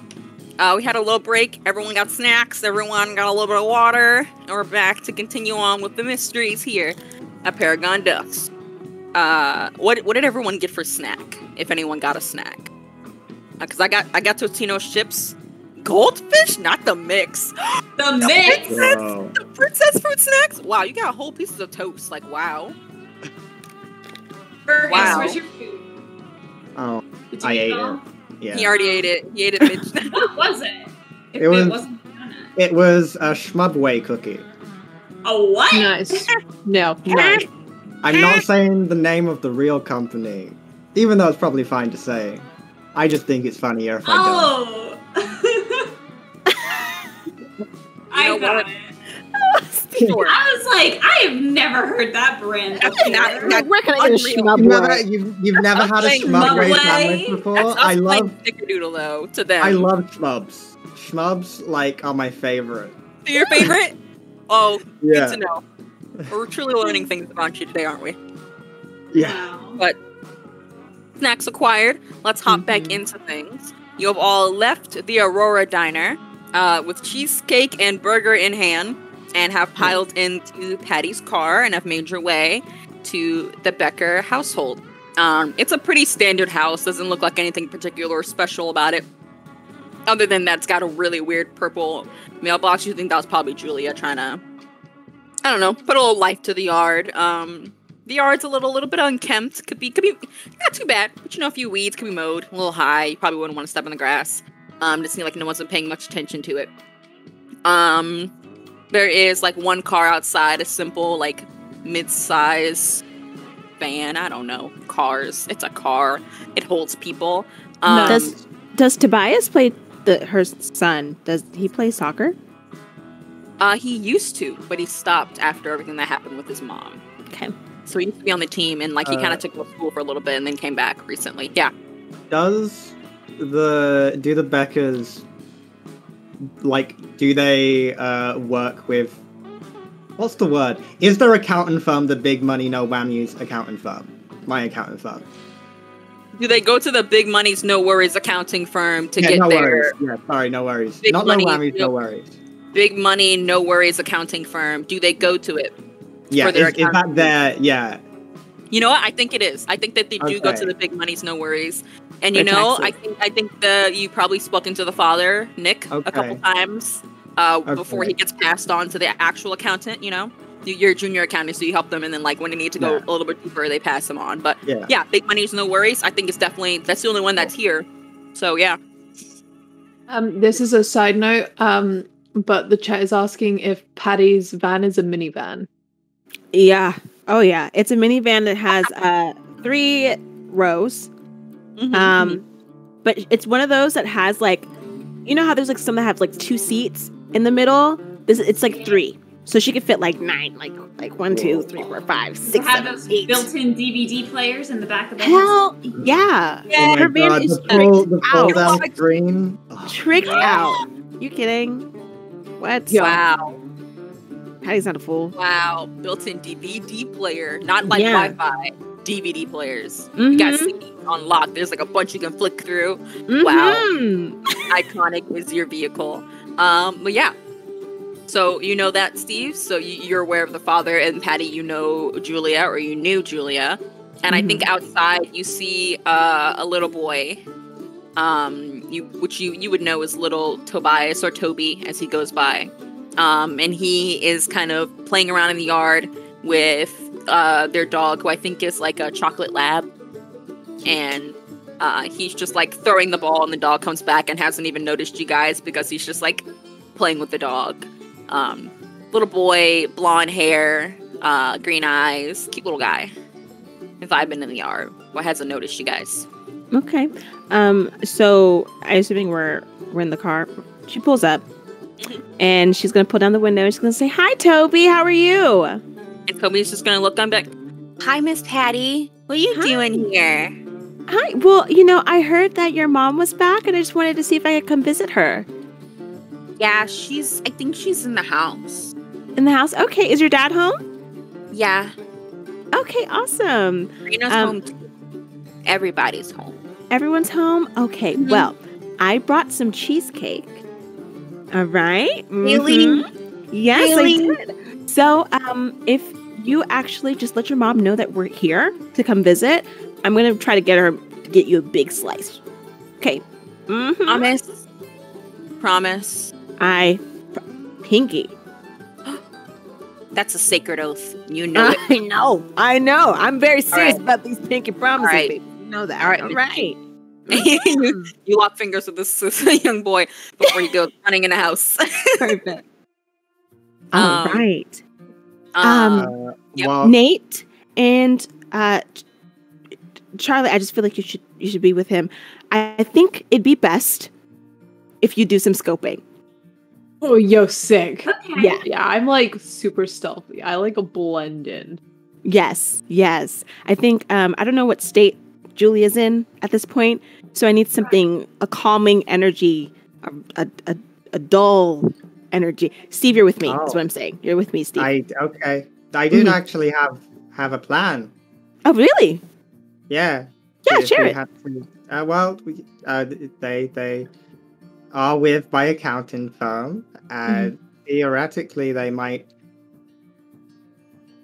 There are some things involved with someone coming back from the dead financially that I could maybe pretend to be asking about. Wow, I can't believe that capitalism has worked its ways into the natural life cycle of humans. That's crazy. Even like your death isn't free. What the frick? What they claimed life insurance, so they actually You can got put money. money got on your money back. life? Come to collect.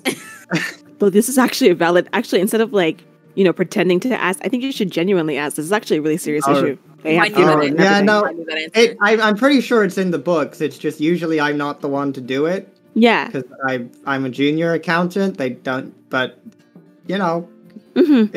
it's a Saturday. Well, good thing you're with me. All right. Sounds great. We're gonna scope. Yeah. Let's go. Oh, Charlie, let's go. All right, so you two hop out the van, and I guess you would stand on the opposite side so you're not in view. While I think Toby comes back and he's just like, "Yeah, you can come in. Gotta bring your cheesecake though." Of course. Mom's in the dining room with Dad. And you and Steve make your way into the house, and you got you Charlie and Nate perch outside until they are carefully inside. But in the house, Patty and Steve, you walk in. The house it looks pretty nice. I mean, it's an okay house. It looks fairly clean. Probably seems a little like there's stuff everywhere, kind of in the way, like a lot of clutter. Like people have been I don't know, sad. Probably a little a depression, a little bit of a depression pit, but not bad. It's getting back to being a normal, clean house. Because as far as you know, Sabrina was off at college, and it was just Toby and his dad for most of this month, until Sabrina came back from school. So the house seems like it's okay. It's okay. Mm-hmm. And you go in, and sitting in the living room is Nick and Julia. And Julia, it looks just about exactly the same as you remember her. Maybe a little bit more stressed, darker under the eyes, tired. Is what you probably equate her little look to, but she's just a standard woman with blonde hair, and her husband Nick has I think a dirty brown, a short, almost buzz cut, but not quite. Someone in the comments, a little more red ? Stop. The eye emoji from me. But she's sitting, and she's saying when she get up and she dusts off. She has a partial apron, she's probably cooking or something. You can smell food, probably a belated lunch just happened kind of thing.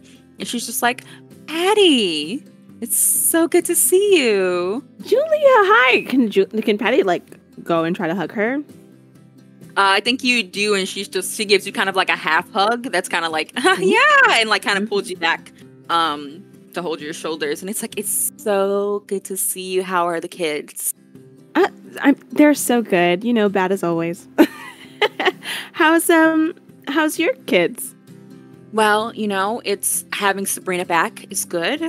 Seeing them again, great. Toby, I think he's gonna try and start doing soccer soon. Oh, so that's good. 'Cause we've been missing him on the team. I think he's been missing it too. I think he's been missing it too. He's missing that friendship on the weekends. Well, how have you been? I've been okay. Pretty good. Yeah, I think I've been pretty good. Good. So I brought this cheesecake for you. And I also, oh my god, yeah, it's just a little welcome home gift. And I also brought a friend. This is Steve. Hello. Hi. My name is Steve Lanky. What's the name of the dad again? Nick.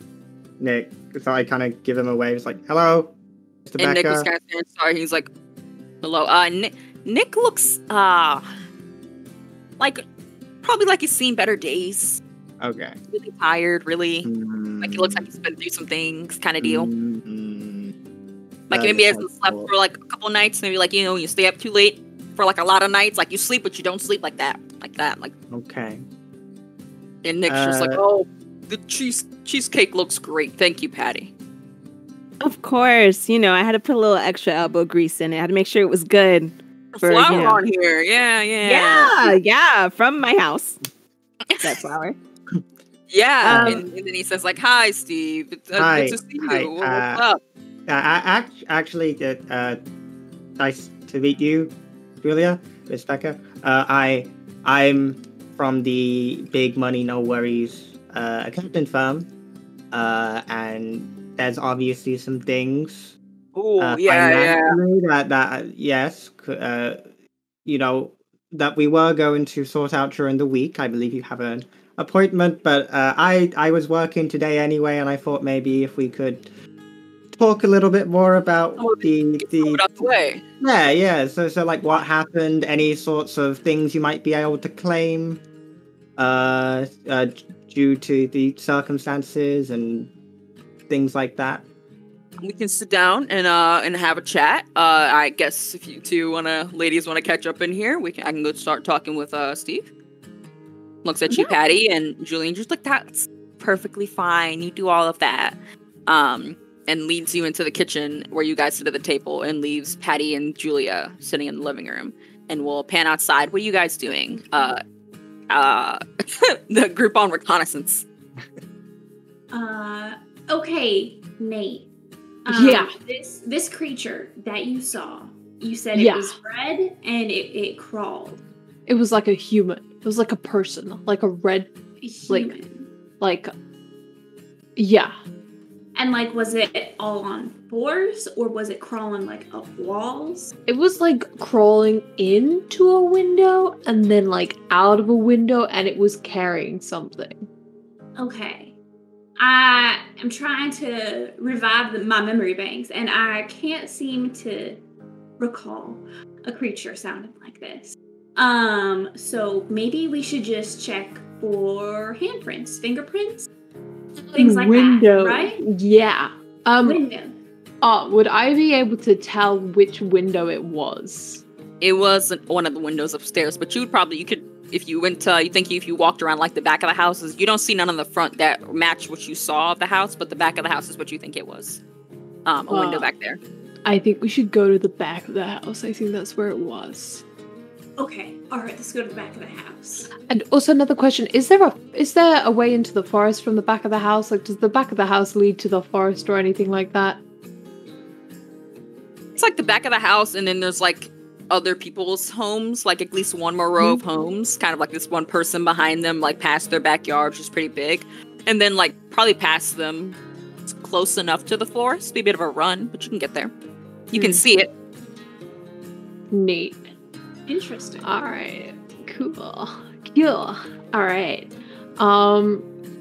So I guess like, do I have to roll to see if I can see like any clues? Well, tell me what you're looking for, because it was on the second floor where you saw your vision, and yeah, you don't know how recent or how far away it is. So, what are you looking for? When the person was crawling in and out of this vision, were they like crawling down the wall? Yeah. Yeah. Sick. Like they were clung to the wall.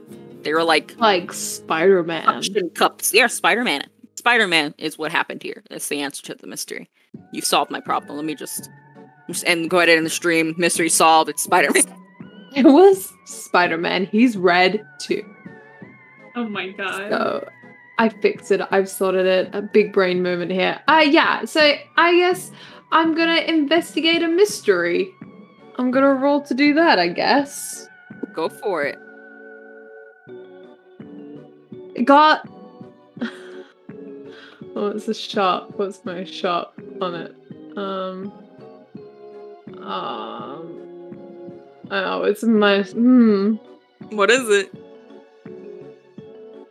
I got a 1. Oh wow! Oh no!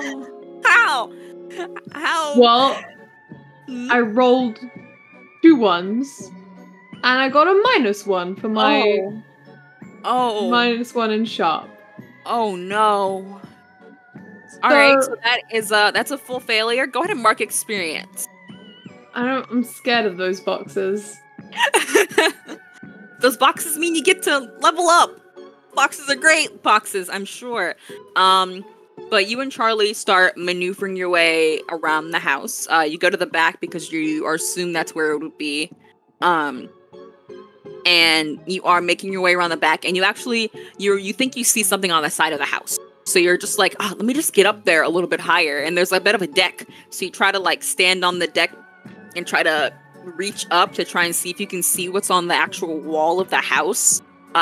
Obviously it's on second floor, but you're reaching, and you ended up you are kind of perched on like one of the railings of the deck, and you crack it. You hear like a little bit of a crack, and you're like, oh no. And Charlie, you're just down there like, oh god, oh no. Before you hear the crash of Nate falling down and like knocking over a few bikes in the backyard, and like everything's going, and you're just kind of like, and you try to catch things, and like nothing happens, and you try to catch it, and it falls, and like it falls more. It's like a symphony almost, and all of you hear this inside. We'll say, well, what were you guys doing before that happened, and the time it took them to do a little bit of their walk around and search, Steve and Patty? Well, at this point, have we had like the opportunity to talk to each of them privately? Yep, for a little bit. It'll be a Okay. short amount of time. So I think I sit down with him and I'm like, so, given the fact that your wife is alive, there are some differences and some issues that might crop up. For example, you received a life insurance payment. Yes. However, given that she's not dead, you might need to give some of that back. Probably give it back. Yeah. Yes. Yeah. The amount... Installments, maybe? I mean, we put it towards... Well, the question there is, have you already used it? Not all of it. We did put... Okay, well, that might be an issue, but what we could do is if we could give reasons why you might be entitled to more, if we knew more about the circumstances, if you don't mind talking about it, of the disappearance, we could maybe come up with some things to bring in court that might entitle you to keep in more of it. Well, about a month ago, Julia went missing, and then just a couple days ago, she kind of just showed up on the doorstep like nothing happened. And I've tried to talk to her about it, but she keeps insisting that she needs space, and that everything's crazy. And I mean, it is. I mean, the kids they were mourning her loss for like all this time, and suddenly mom's back, and that's a lot. And I just haven't been trying to push, but she just said things came up, and I don't. She hasn't had to answer any questions necessarily with police or anything. Not that I know of. They didn't come at all. At least I wasn't a part of it. She showed up and said she'd already done all that. And no one came knocking, no one came calling. Everyone just kind of, other than the rumors, everyone seemed to just fold back into the way it was honestly pretty jarring. Right. Okay. Well, moving on. How mentally, how you been coping with the situation? Because if this it was a tough time, we could theoretically maybe claim something to give you a little more income. If you have like extenuating circumstances. It's been a lot. I'm considering therapy. But I don't know if that seems bad, Oh, my wife's back. I gotta go to therapy, Well, I am an accountant, so the most I can do is factor that into your. We could factor that in. Yeah, factor. But not the best. I don't think. Do you have an issue sleeping?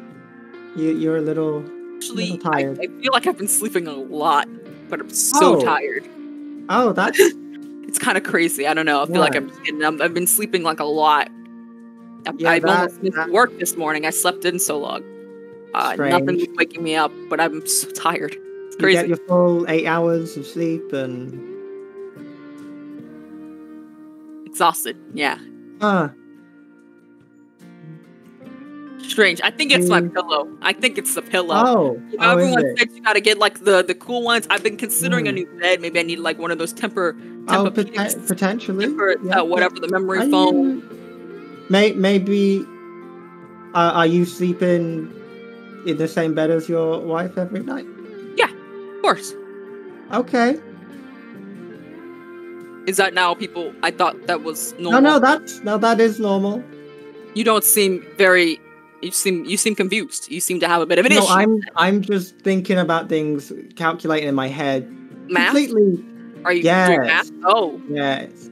I forgot my calculator, so I have to do it all mentally. Yeah. Don't you have one on your phone? I found out that I had one on mine a few days ago. Sabrina told me it was crazy. I don't have a phone.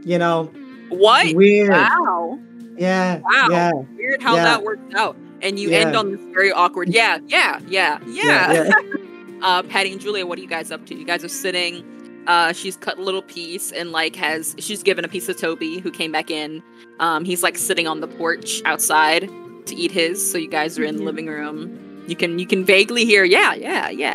by the time their conversation catches up. So Julia,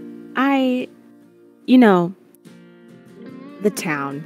Specifically Tammy. You remember Tammy. Goodness. No, Tammy. Tammy, the rumor mill, as she is by herself. She's been saying a lot of silly things, and I just want to be able to defend you, I just want to know, how were you out there? What were you up to? Things came up, some mental health problems that I was dealing with.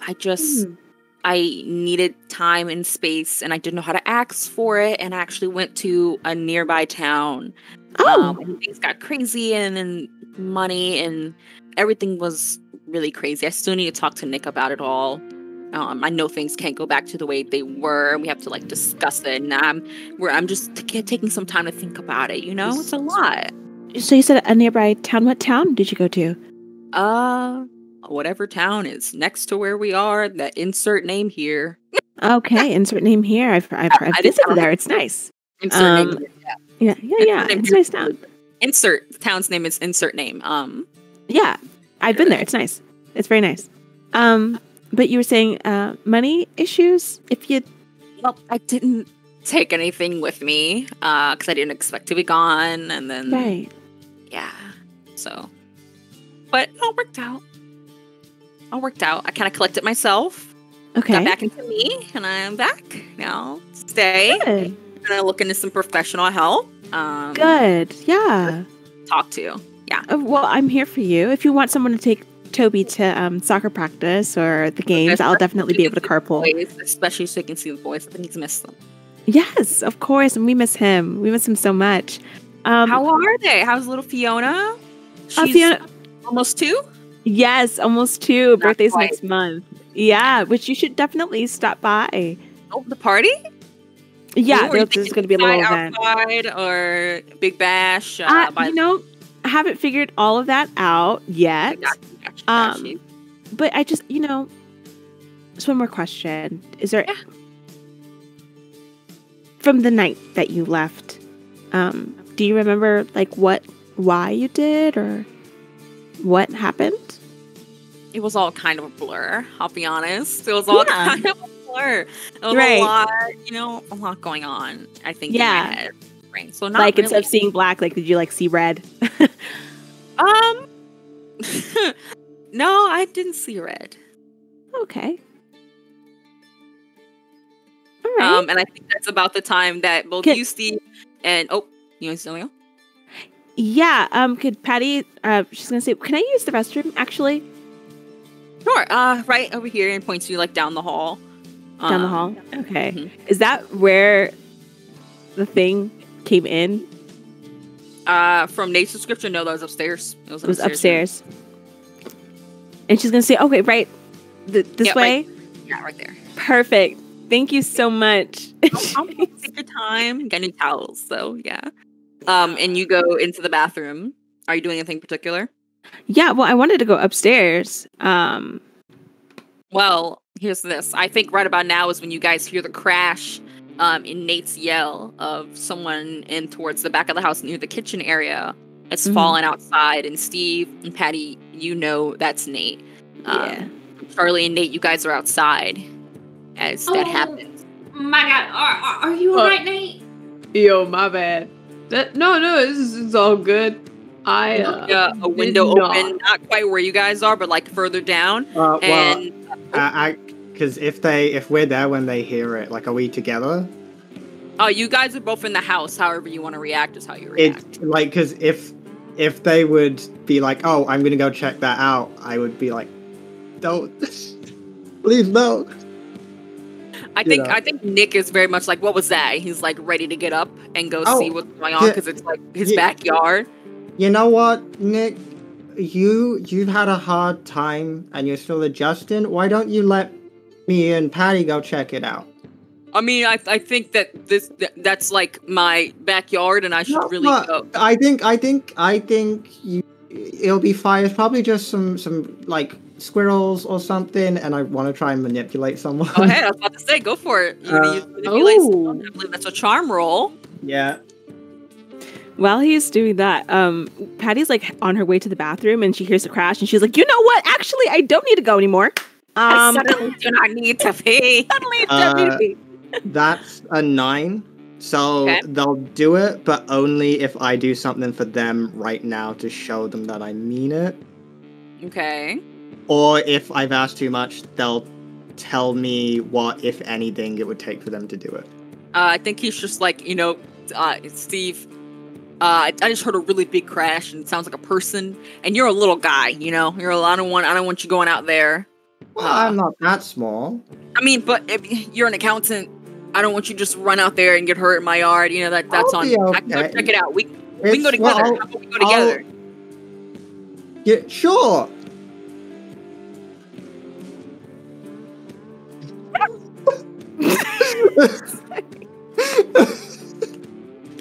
You make your way to the back door together, and Patty, you are backing back up from the bathroom like suddenly I don't need to go. As we go to the back door, can I trip in front of him? Yeah. And close it like immediately. And, I'm so sorry. And Patty kind of sees you back out the bathroom. Yeah, so Patty had turned around from the bathroom. Is Julia even concerned about the noise?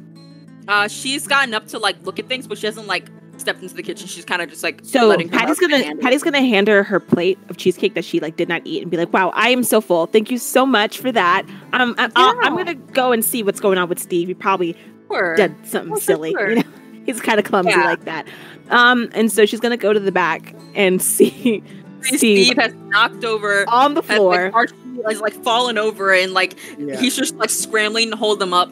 And outside, you two are frantically trying to pick up what you knocked over / pick up Nate, who's tangled in a bike right now. And Nick is falling over. You hear from a window that's not like in the column that you're at, but one over. Someone's just like, "What the heck was that?" And you think that is the older daughter who is also home. And who's I act under pressure and try and hide me and Nate. Yeah, roll for it. Okay, 6, 7. Sorry, counting. 6, 7, 8, 9, 10, 11 plus 1. I got a 12. Oh, Okay. wait. Sorry, that is 11. Never mind, it was -1. All right. I was about to say. Okay, on 11. 11? Yeah. Okay, on 11, you do what you set out to do. I think you duck underneath the deck. It's like one of those risen up ones that's slightly higher, and you just go straight up under there. There's cobwebs, there's dirt. There's a lot of things you don't really want to know about. And you dash under. You aren't able to pick up all the stuff that you knocked over, but you are dashed under there, and you think you are successfully hidden for when, though, you hear a window open up the flights of stairs. You think it's the girl who's looking out like, what the fuck? I think no.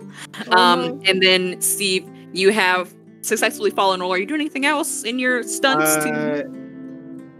Well, first, did the roll I have before, was that a fail or was that like a success?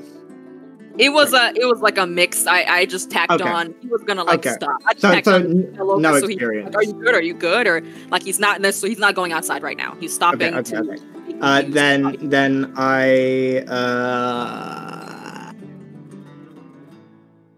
I feel like I should do something more, and I am going to do something more. Again, and it'll be crazy.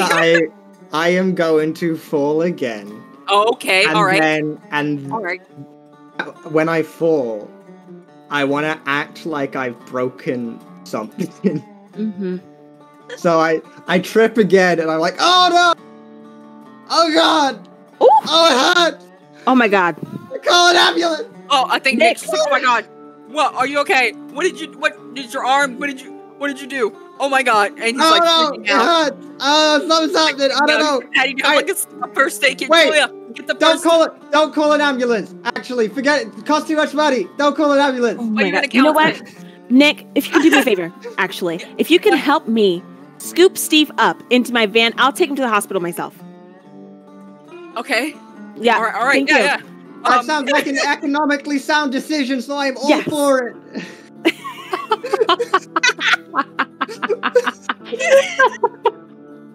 Call an ambulance, but not for me. Expensive. I think Nick is so terrified. He like helps pick up and like helps you and Patty like drag Steve, who's just screaming about his arm, and Charlie and Nate. You hear this yelling. You're very concerned because it does sound like dead ass, like Steve is hurt and has broken something. I love how it's his arm, but we're carrying him. Yeah, you're carrying him like kind of like you're dragging him. Like he's got the feet. It's unnecessary. Julia's over here like, do I need to bandage something? I don't know. Toby's just like, what is going on? He's got cheesecake all over his face. He's like, yo, this is wild. Yes, he should. And you get him out to the car. What are you guys doing under the deck? The two of you. Yo, this is a pretty cool frisbee. Oh, I'm not sure. It's got like old dog marks in it. It's like chewed up halfway. Probably by their big old dog. Charlie's like, gonna be like, vintage. Don't touch that. No, just all right. I'll leave put it down. I'll put it down. I think Charlie's gonna be listening, and she's really determined to find something to like make Patty proud. So I think if she's gonna wait until the like coast is clear, and then I think she's gonna try and investigate again. Are you all right with staying here, or do you want to see? Yeah, man, I'll stay on. No, I can help. Let me. I'll help you this time. I won't do that myself. Okay. When Stevie rolls, can I roll to help out? You can, depending on what Stevie rolls. If it's a roll that can be helped. Yeah, Go for sick. it, Go for it, Charlie. I got a 10. All right. And that's a +1 for investigate a mystery, so 11.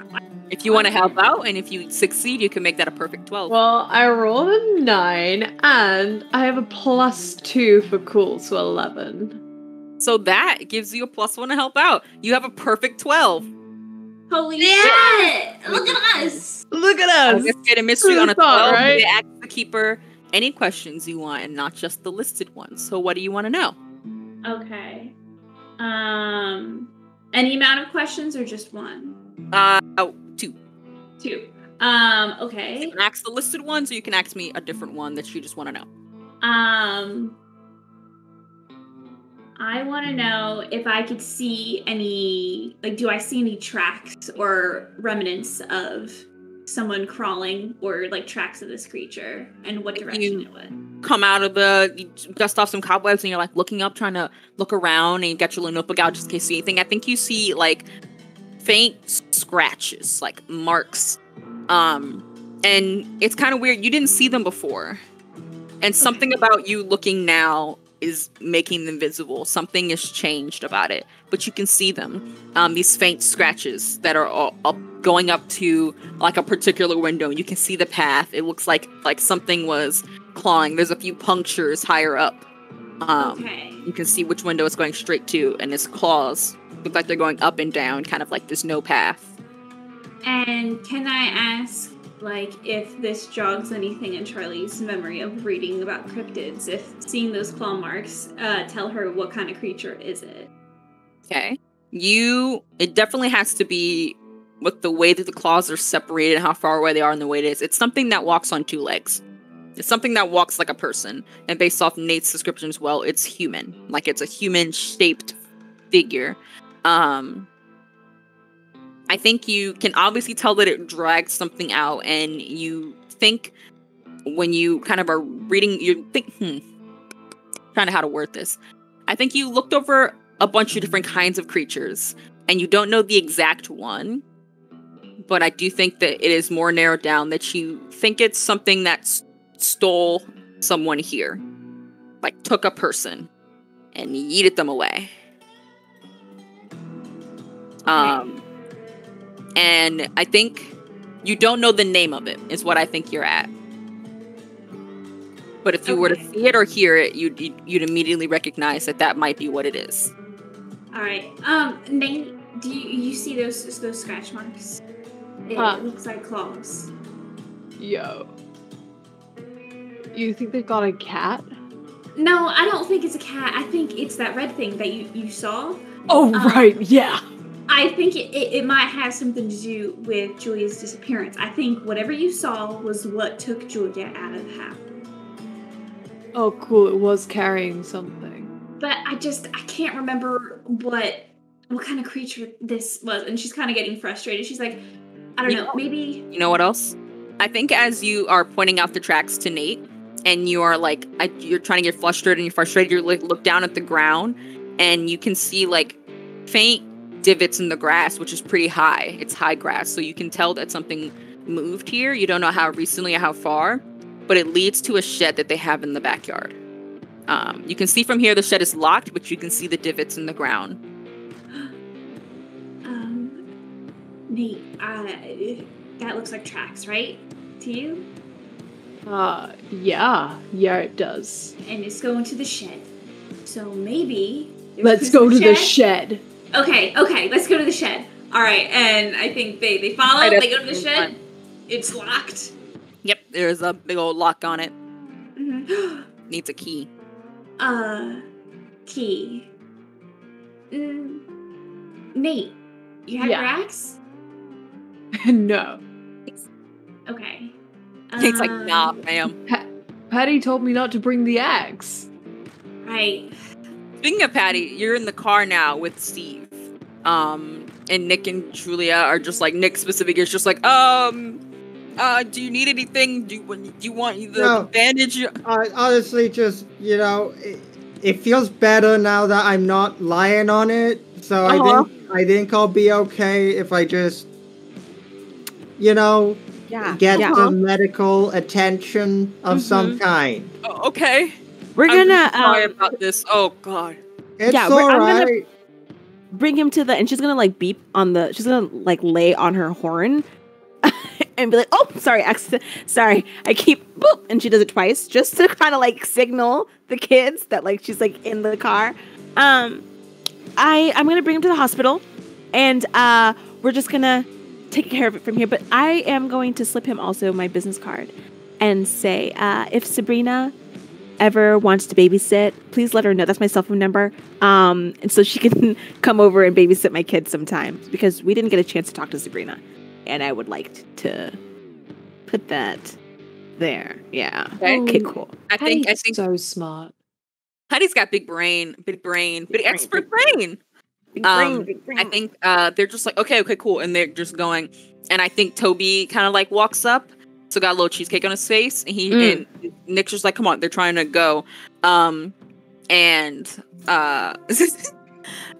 Toby's just like, "I just want to say thank you for the cake," and he like holds on to like your car door with the window down so he can like scoot himself up, and he like looks back, and they're like obsessing. Julia's like, "It's fine, I think you'll be okay." And Nick's like, "I didn't know what I did. I just." Think he fell, and then like I don't know if I fell on like what did he hit the counter? And they're talking, and Toby is just like, psst. "Yes, Toby. Yes, honey." And once you lean in, and he like whispers in your ear in that way that kids do, where they want you too damn close, but like they talk loud. He doesn't talk that loud, not loud enough for them to hear them. And he's just like, "She's not real." Who's not real? Oh boy! Look at the time. If we don't hurry, well, the hospital will close. Steve, wait. Toby, honey, who is it? He's like, "My mama's gone. She's not real." Oh shit! And and Nick's just like, come on, Toby, come on, they gotta go. I think this man broke his arm. And little Toby just like hops down, and like backs away, but he's like making furious eye contact. Toby, I'll be here to pick you up for soccer practice soon, okay? Yeah. Okay. He like starts back with his parents. All right. You guys, Patty is going to lean on her horn once more. And I don't know how we're gonna come out from the side of the house without this. She's just trying to signal that she's doing it as she's driving away, so they can pinpoint like where she is. Maybe cut through some neighbors' backyards. I don't know. Is it fenced? I hope not. Everything's got fences. Yeah, it's like a weird white picket ones. You can probably jump them pretty easily. But you guys in the backyard. Nate's gonna kind of hit like the horn. He's like, "Wow, some traffic, huh?" Nate, I think we should go. I think that was Patty's signal that we need to leave right now. Oh, sick. Right. And she doesn't wait, she grabs Nate's hand and like just takes off with him and like weaves in, like make sure they stay out of the way, but like runs off and towards, if Patty's driving already, they'll run after the van.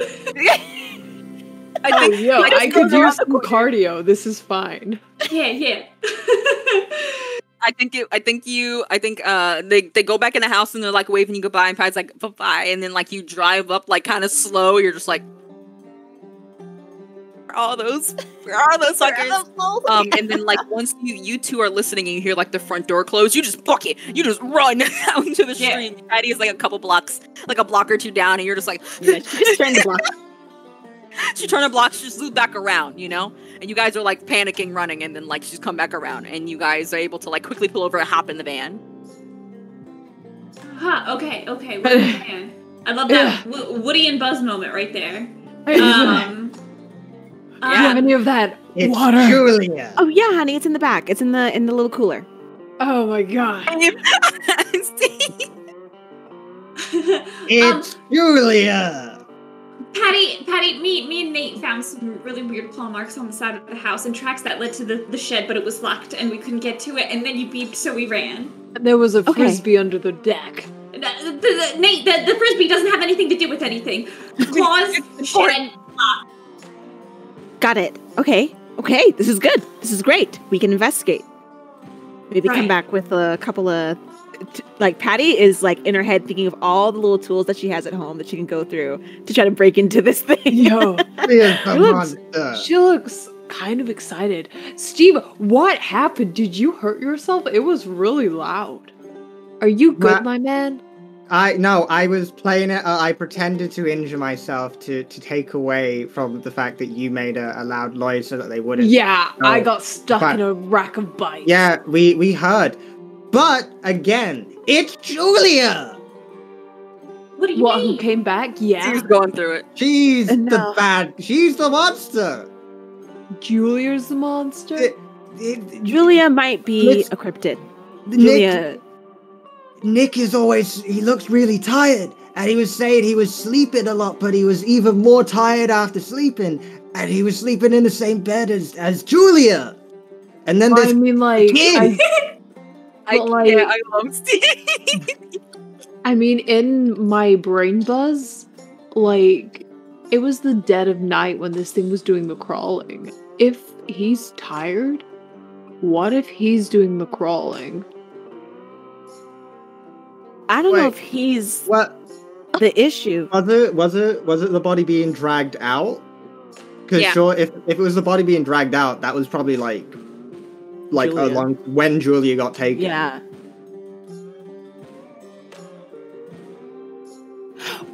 Well, we got a problem. Yeah. Can we kids? Can we metagame, or do you want to? Yeah, we can meta. I'm pretty sure I know what it is vaguely.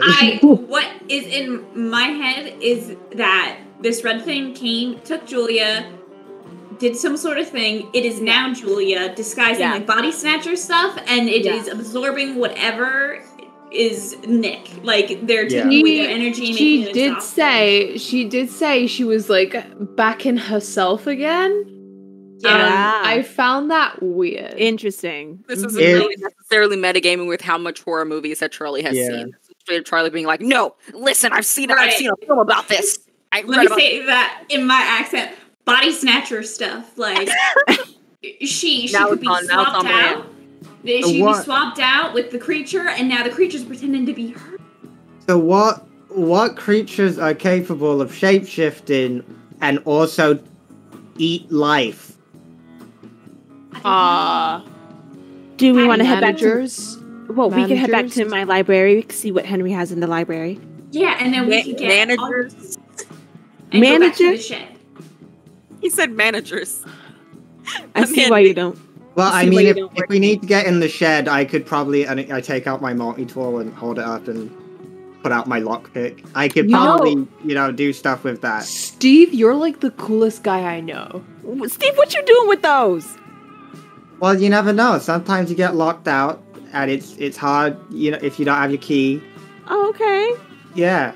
That's good. No, we'll definitely, yes, we're going to use those. I'm also going to, whenever we do go out, I'm going to pull my my gardening shears, see if that can do anything with the...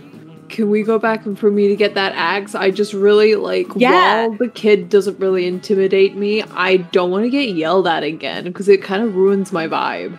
Yeah, so I didn't get to finish my thought earlier. I was saying we could keep it in the van, just not on you at that point. Because I thought you were going to be going into the house with us. I didn't get to... But yes, always keep your weapons with you, just in case.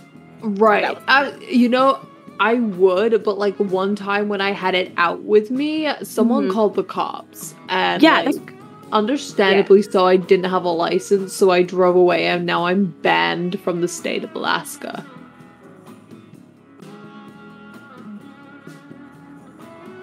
Okay, well, we've learned a lot about you over so much knowledge has been few days.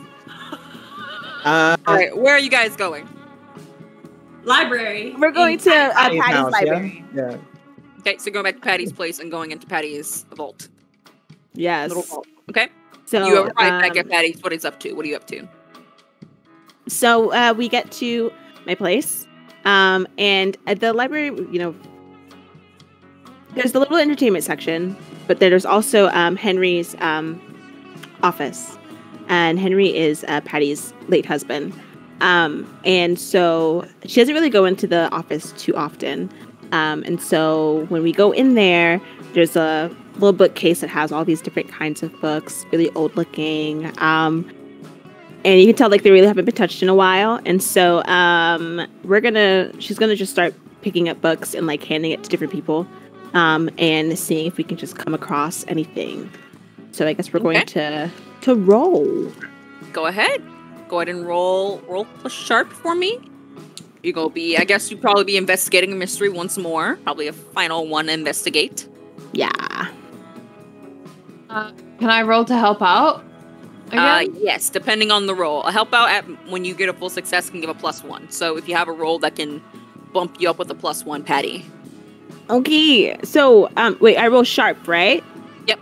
Roll sharp. Okay, so I rolled a 7 and my sharp is 2, so 9. So if you can help out Nate, and if you get a success, you can bump that up to a 10.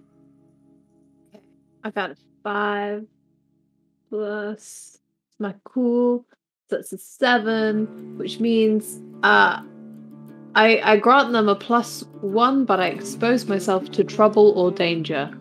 Oh, a paper cut. You're just like, here, Patty, this one works, and you hand Patty like a book, but then you go back to go look and you see this like this box that says like, do not touch, very bad, don't do it, you son of a bitch, don't be an idiot, and you go in it, and you open up like this really cool book that has like a mouth on it and like looks like it's closed eyes or something. You open it and like suddenly your hair's flowing and there's like heat on your face and everything feels like it's different, and then you close it. Yeah. You just put it back down. You heard something. You heard something. You heard some weird whisperings in your ear when that happened, but you know. Yeah. Can I? And Patty, so that makes your roll a full success.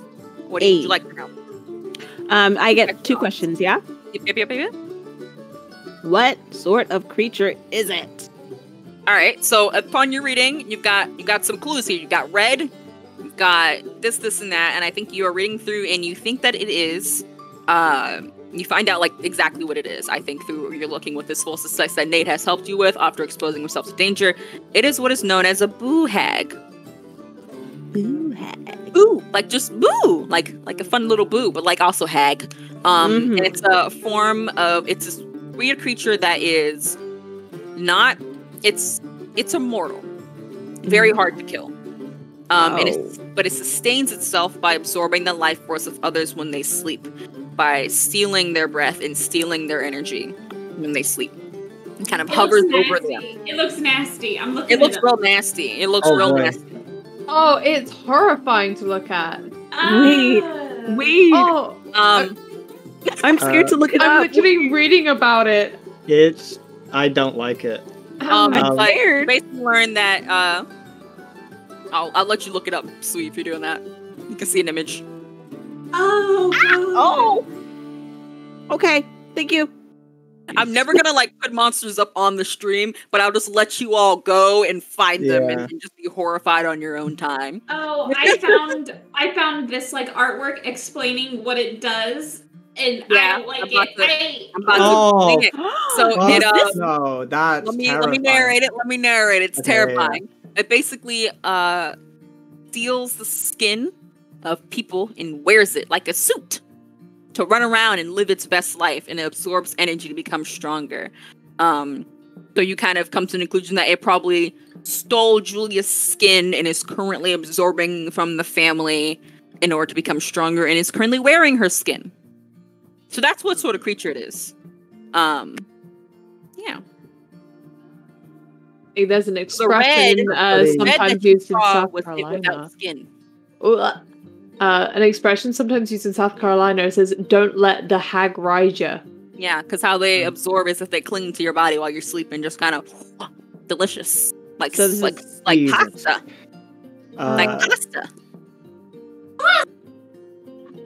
Oh God! I hate that. Okay. What's your second question, Patty? Oh, okay. All right. I forgot I had that. Let me see. I was just looking up things. Okay, cool. Where did it go? What can hurt it? It's important. It's pretty darn immortal. So hurting it a bunch of times won't do much. You need to get it without its skin.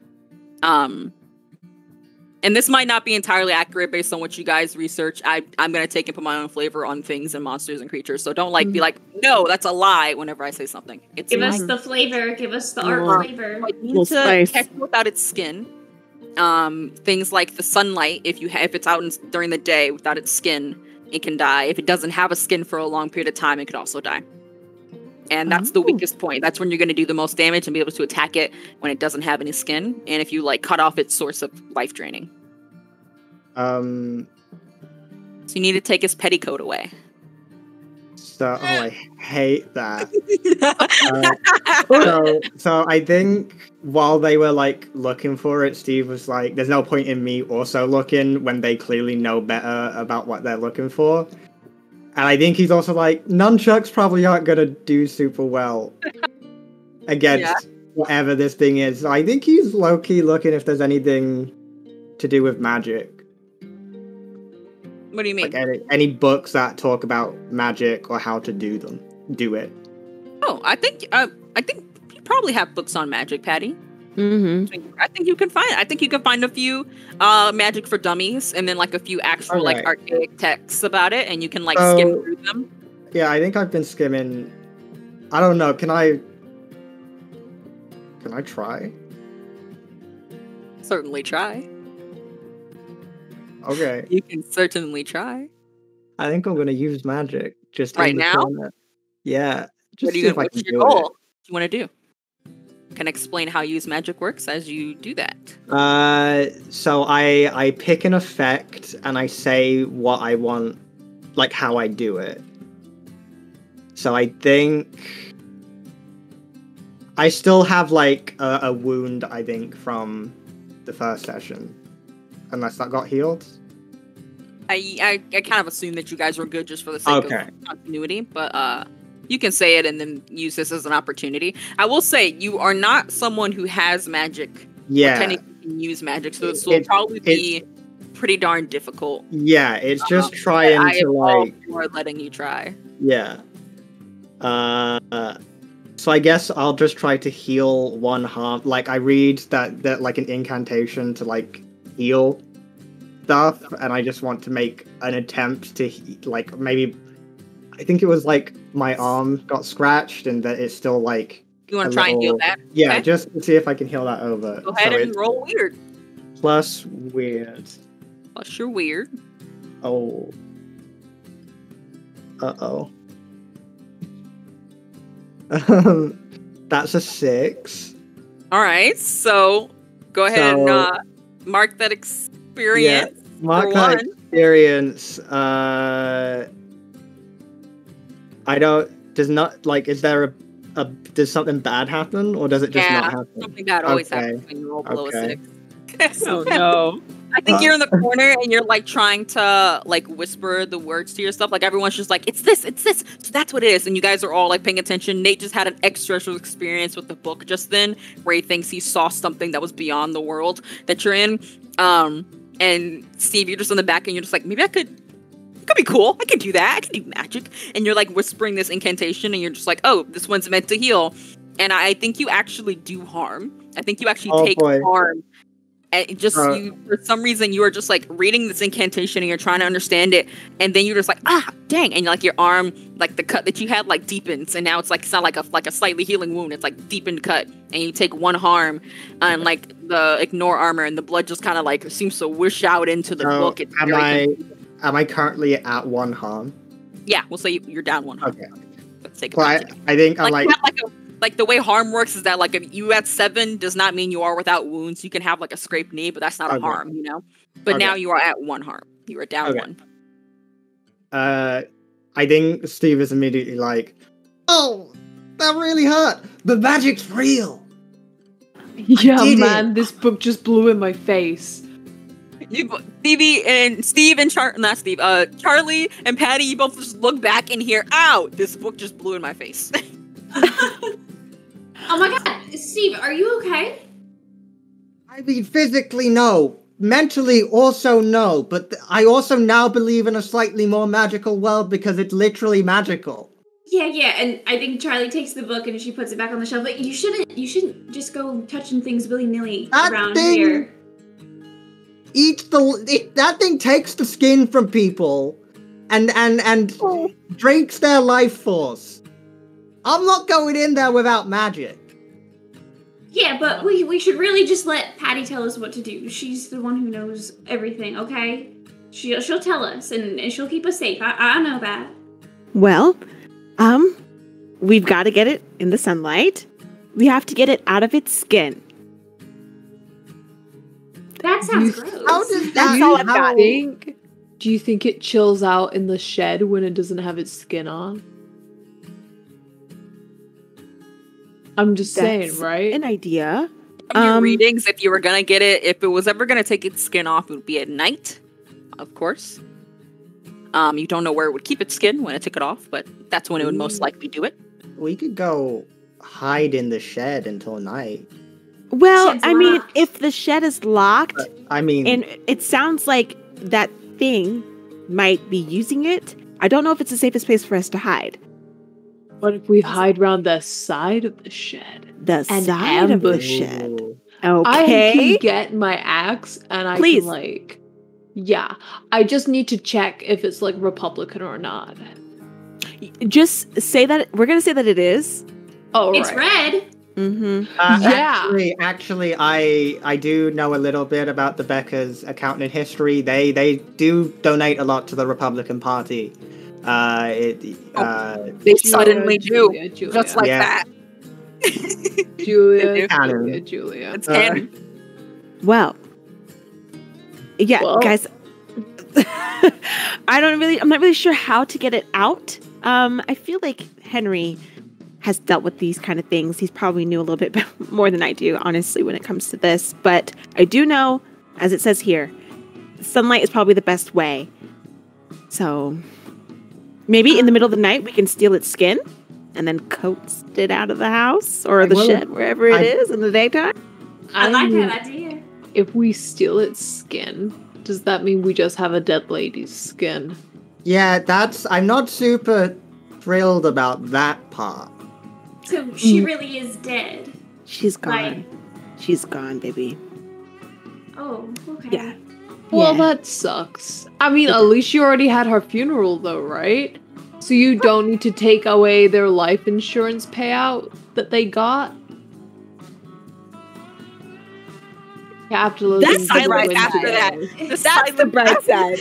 That's, I That's mean, something. Or do they get to claim it again? Because they had to go through trauma twice.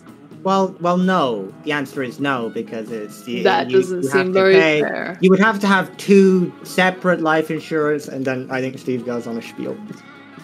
That And like they don't, You it should kind of really like becomes talk. background noise to all of you. yeah. All that aside, I think we honestly need to act fast. Nick isn't looking too good. And this thing Yeah. feeds at night. Right, okay, so we go back, we break into the shed, we get the skin, and we try to lure it away from the house and get it in the sunlight. That's the plan? Well, Yeah.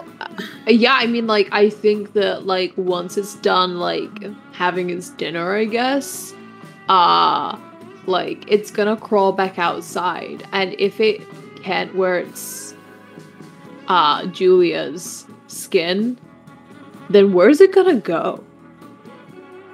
Maybe that's where the shed comes into play? Yeah. What if we lock it in the shed and then set it on fire? I have a flamethrower. Yo, really? I sure Or do. Right. ones. I do want to remind you that other people live in this town, and a shed going up in flames in the middle of the night might attract some attention. It's a little sus. Okay. Bonfire gone wrong. First- Those things first happen step- all the time. What if it tries to steal Nick's skin? Right, I want to not talk about skin anymore, if that's possible. What if it tries Or to diversion. steal Nick's suit? Epidermis. Oh, I guess that's Sorry. slightly better. What? Yeah. So what if it tries to steal Nick's epidermis? Oh, words. How about we just get to the shed and we see what's inside? Right. Because it's locked and It the was tracks went right It there. could just be a shed. Right. Let's go to my van and pick up my axe. Yes. Your Yeah. I can Right. bring my guitar too for some sick tunes. Maybe I after, also- Nate. Yeah. Maybe Alright. after. Yeah, okay. Yeah, Patty? My babies, can I drop them at Tammy's? Because I feel like it's been a while. All right. So I think a few things happen here. I think that you all get back in the car and you make your way back to the Aurora Diner so Nate can grab his axe. You just continue to leave it out there. It's just loitering now. It's fine. You get back you go back and I think you grab the kids who are very confused by these strange individuals besides Charlie in the car. All of us in the car, yeah. With Tammy, and you have to deal with Tammy's personality. But she takes the kids. It's a Saturday. This isn't like too weird. Normally, they end up at each other's houses anyway. They'll just run over or run back over. But it's like, Mom, can I go stay with Tammy? And then they'll run over and they do little sleepovers. So she doesn't mind too much, especially because it's a weekend. And I think you run off and do that. Does anybody else want to do anything else? Real quick. While you guys are scurrying about.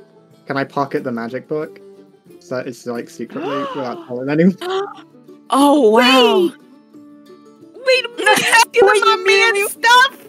Wait a minute. Or maybe not pocket, but like take photos of the like everyone goes to the bathroom before they leave, and I'm just taking photos of pages later. No, you can Wait, pocket it this- if you want to. I'm just being silly. Okay, Steve I don't want to have close fun? any. Funny lore. Oh yeah, he Nate- fully was lying. Like it was in his pocket when he said he didn't have one. You could visibly see it. I fell for it. I fell for it. Can Nate bring the book that blows the hot air? That was in like an enclosed, it was like in a box that said "Don't touch" with tape on it. So I mean, I feel like Patty would notice that a little bit more. But you He'll can straight up ask. He'll be like, "Can we bring this? I feel like it could be used as a weapon." As far as you know, Patty, those are some very interesting, very weird, probably dangerous books that even your husband did not mess with. Yeah. He didn't just hang out with them. And he was very intelligent about the books, Yeah. and still even him. So It's weird. It's got like a mouth and eyes on it. Patty's gonna push it back down into the Oh. box. Yeah, I don't Alright. know if we should mess with things that we're not too sure about. I'm just gonna push it back into the furthest corner. Then just after we learn a little bit more, we'll play around with it. I Okay, think- cool. Okay, and she's gonna tape it over. Alright. you got the whole box. It is I- now. Great. I hope it's not weird, but I feel like that book is called Colin. Can I keep calling it Colin? It didn't have a name on the spine. Colin, just straight up, its name is Colin. Yeah. Of course. Cool. Okay. I'll see you later, The Colin. notes that I have to write down from this session is that the book is named Colin.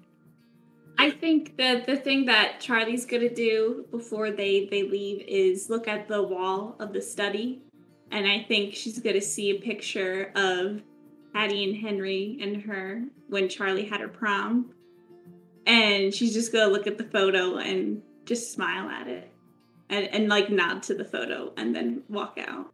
That's so cute. What the fuck? Thank you. As you exit the house and you all go about doing these things, I think that's where we'll end today. Oh, You now boy. know what you need to do. You know who you've got to face. You've got time to think about it because Paragon Dust will be happening in 2 weeks, every other Wednesday. So Yeah. next week will be Question Bound on Wednesday, and then the week after that will be back to Paragon Dust, and we will continue that cycle forever and ever until we all solve all the mysteries that Driscoll, Nevada has to offer.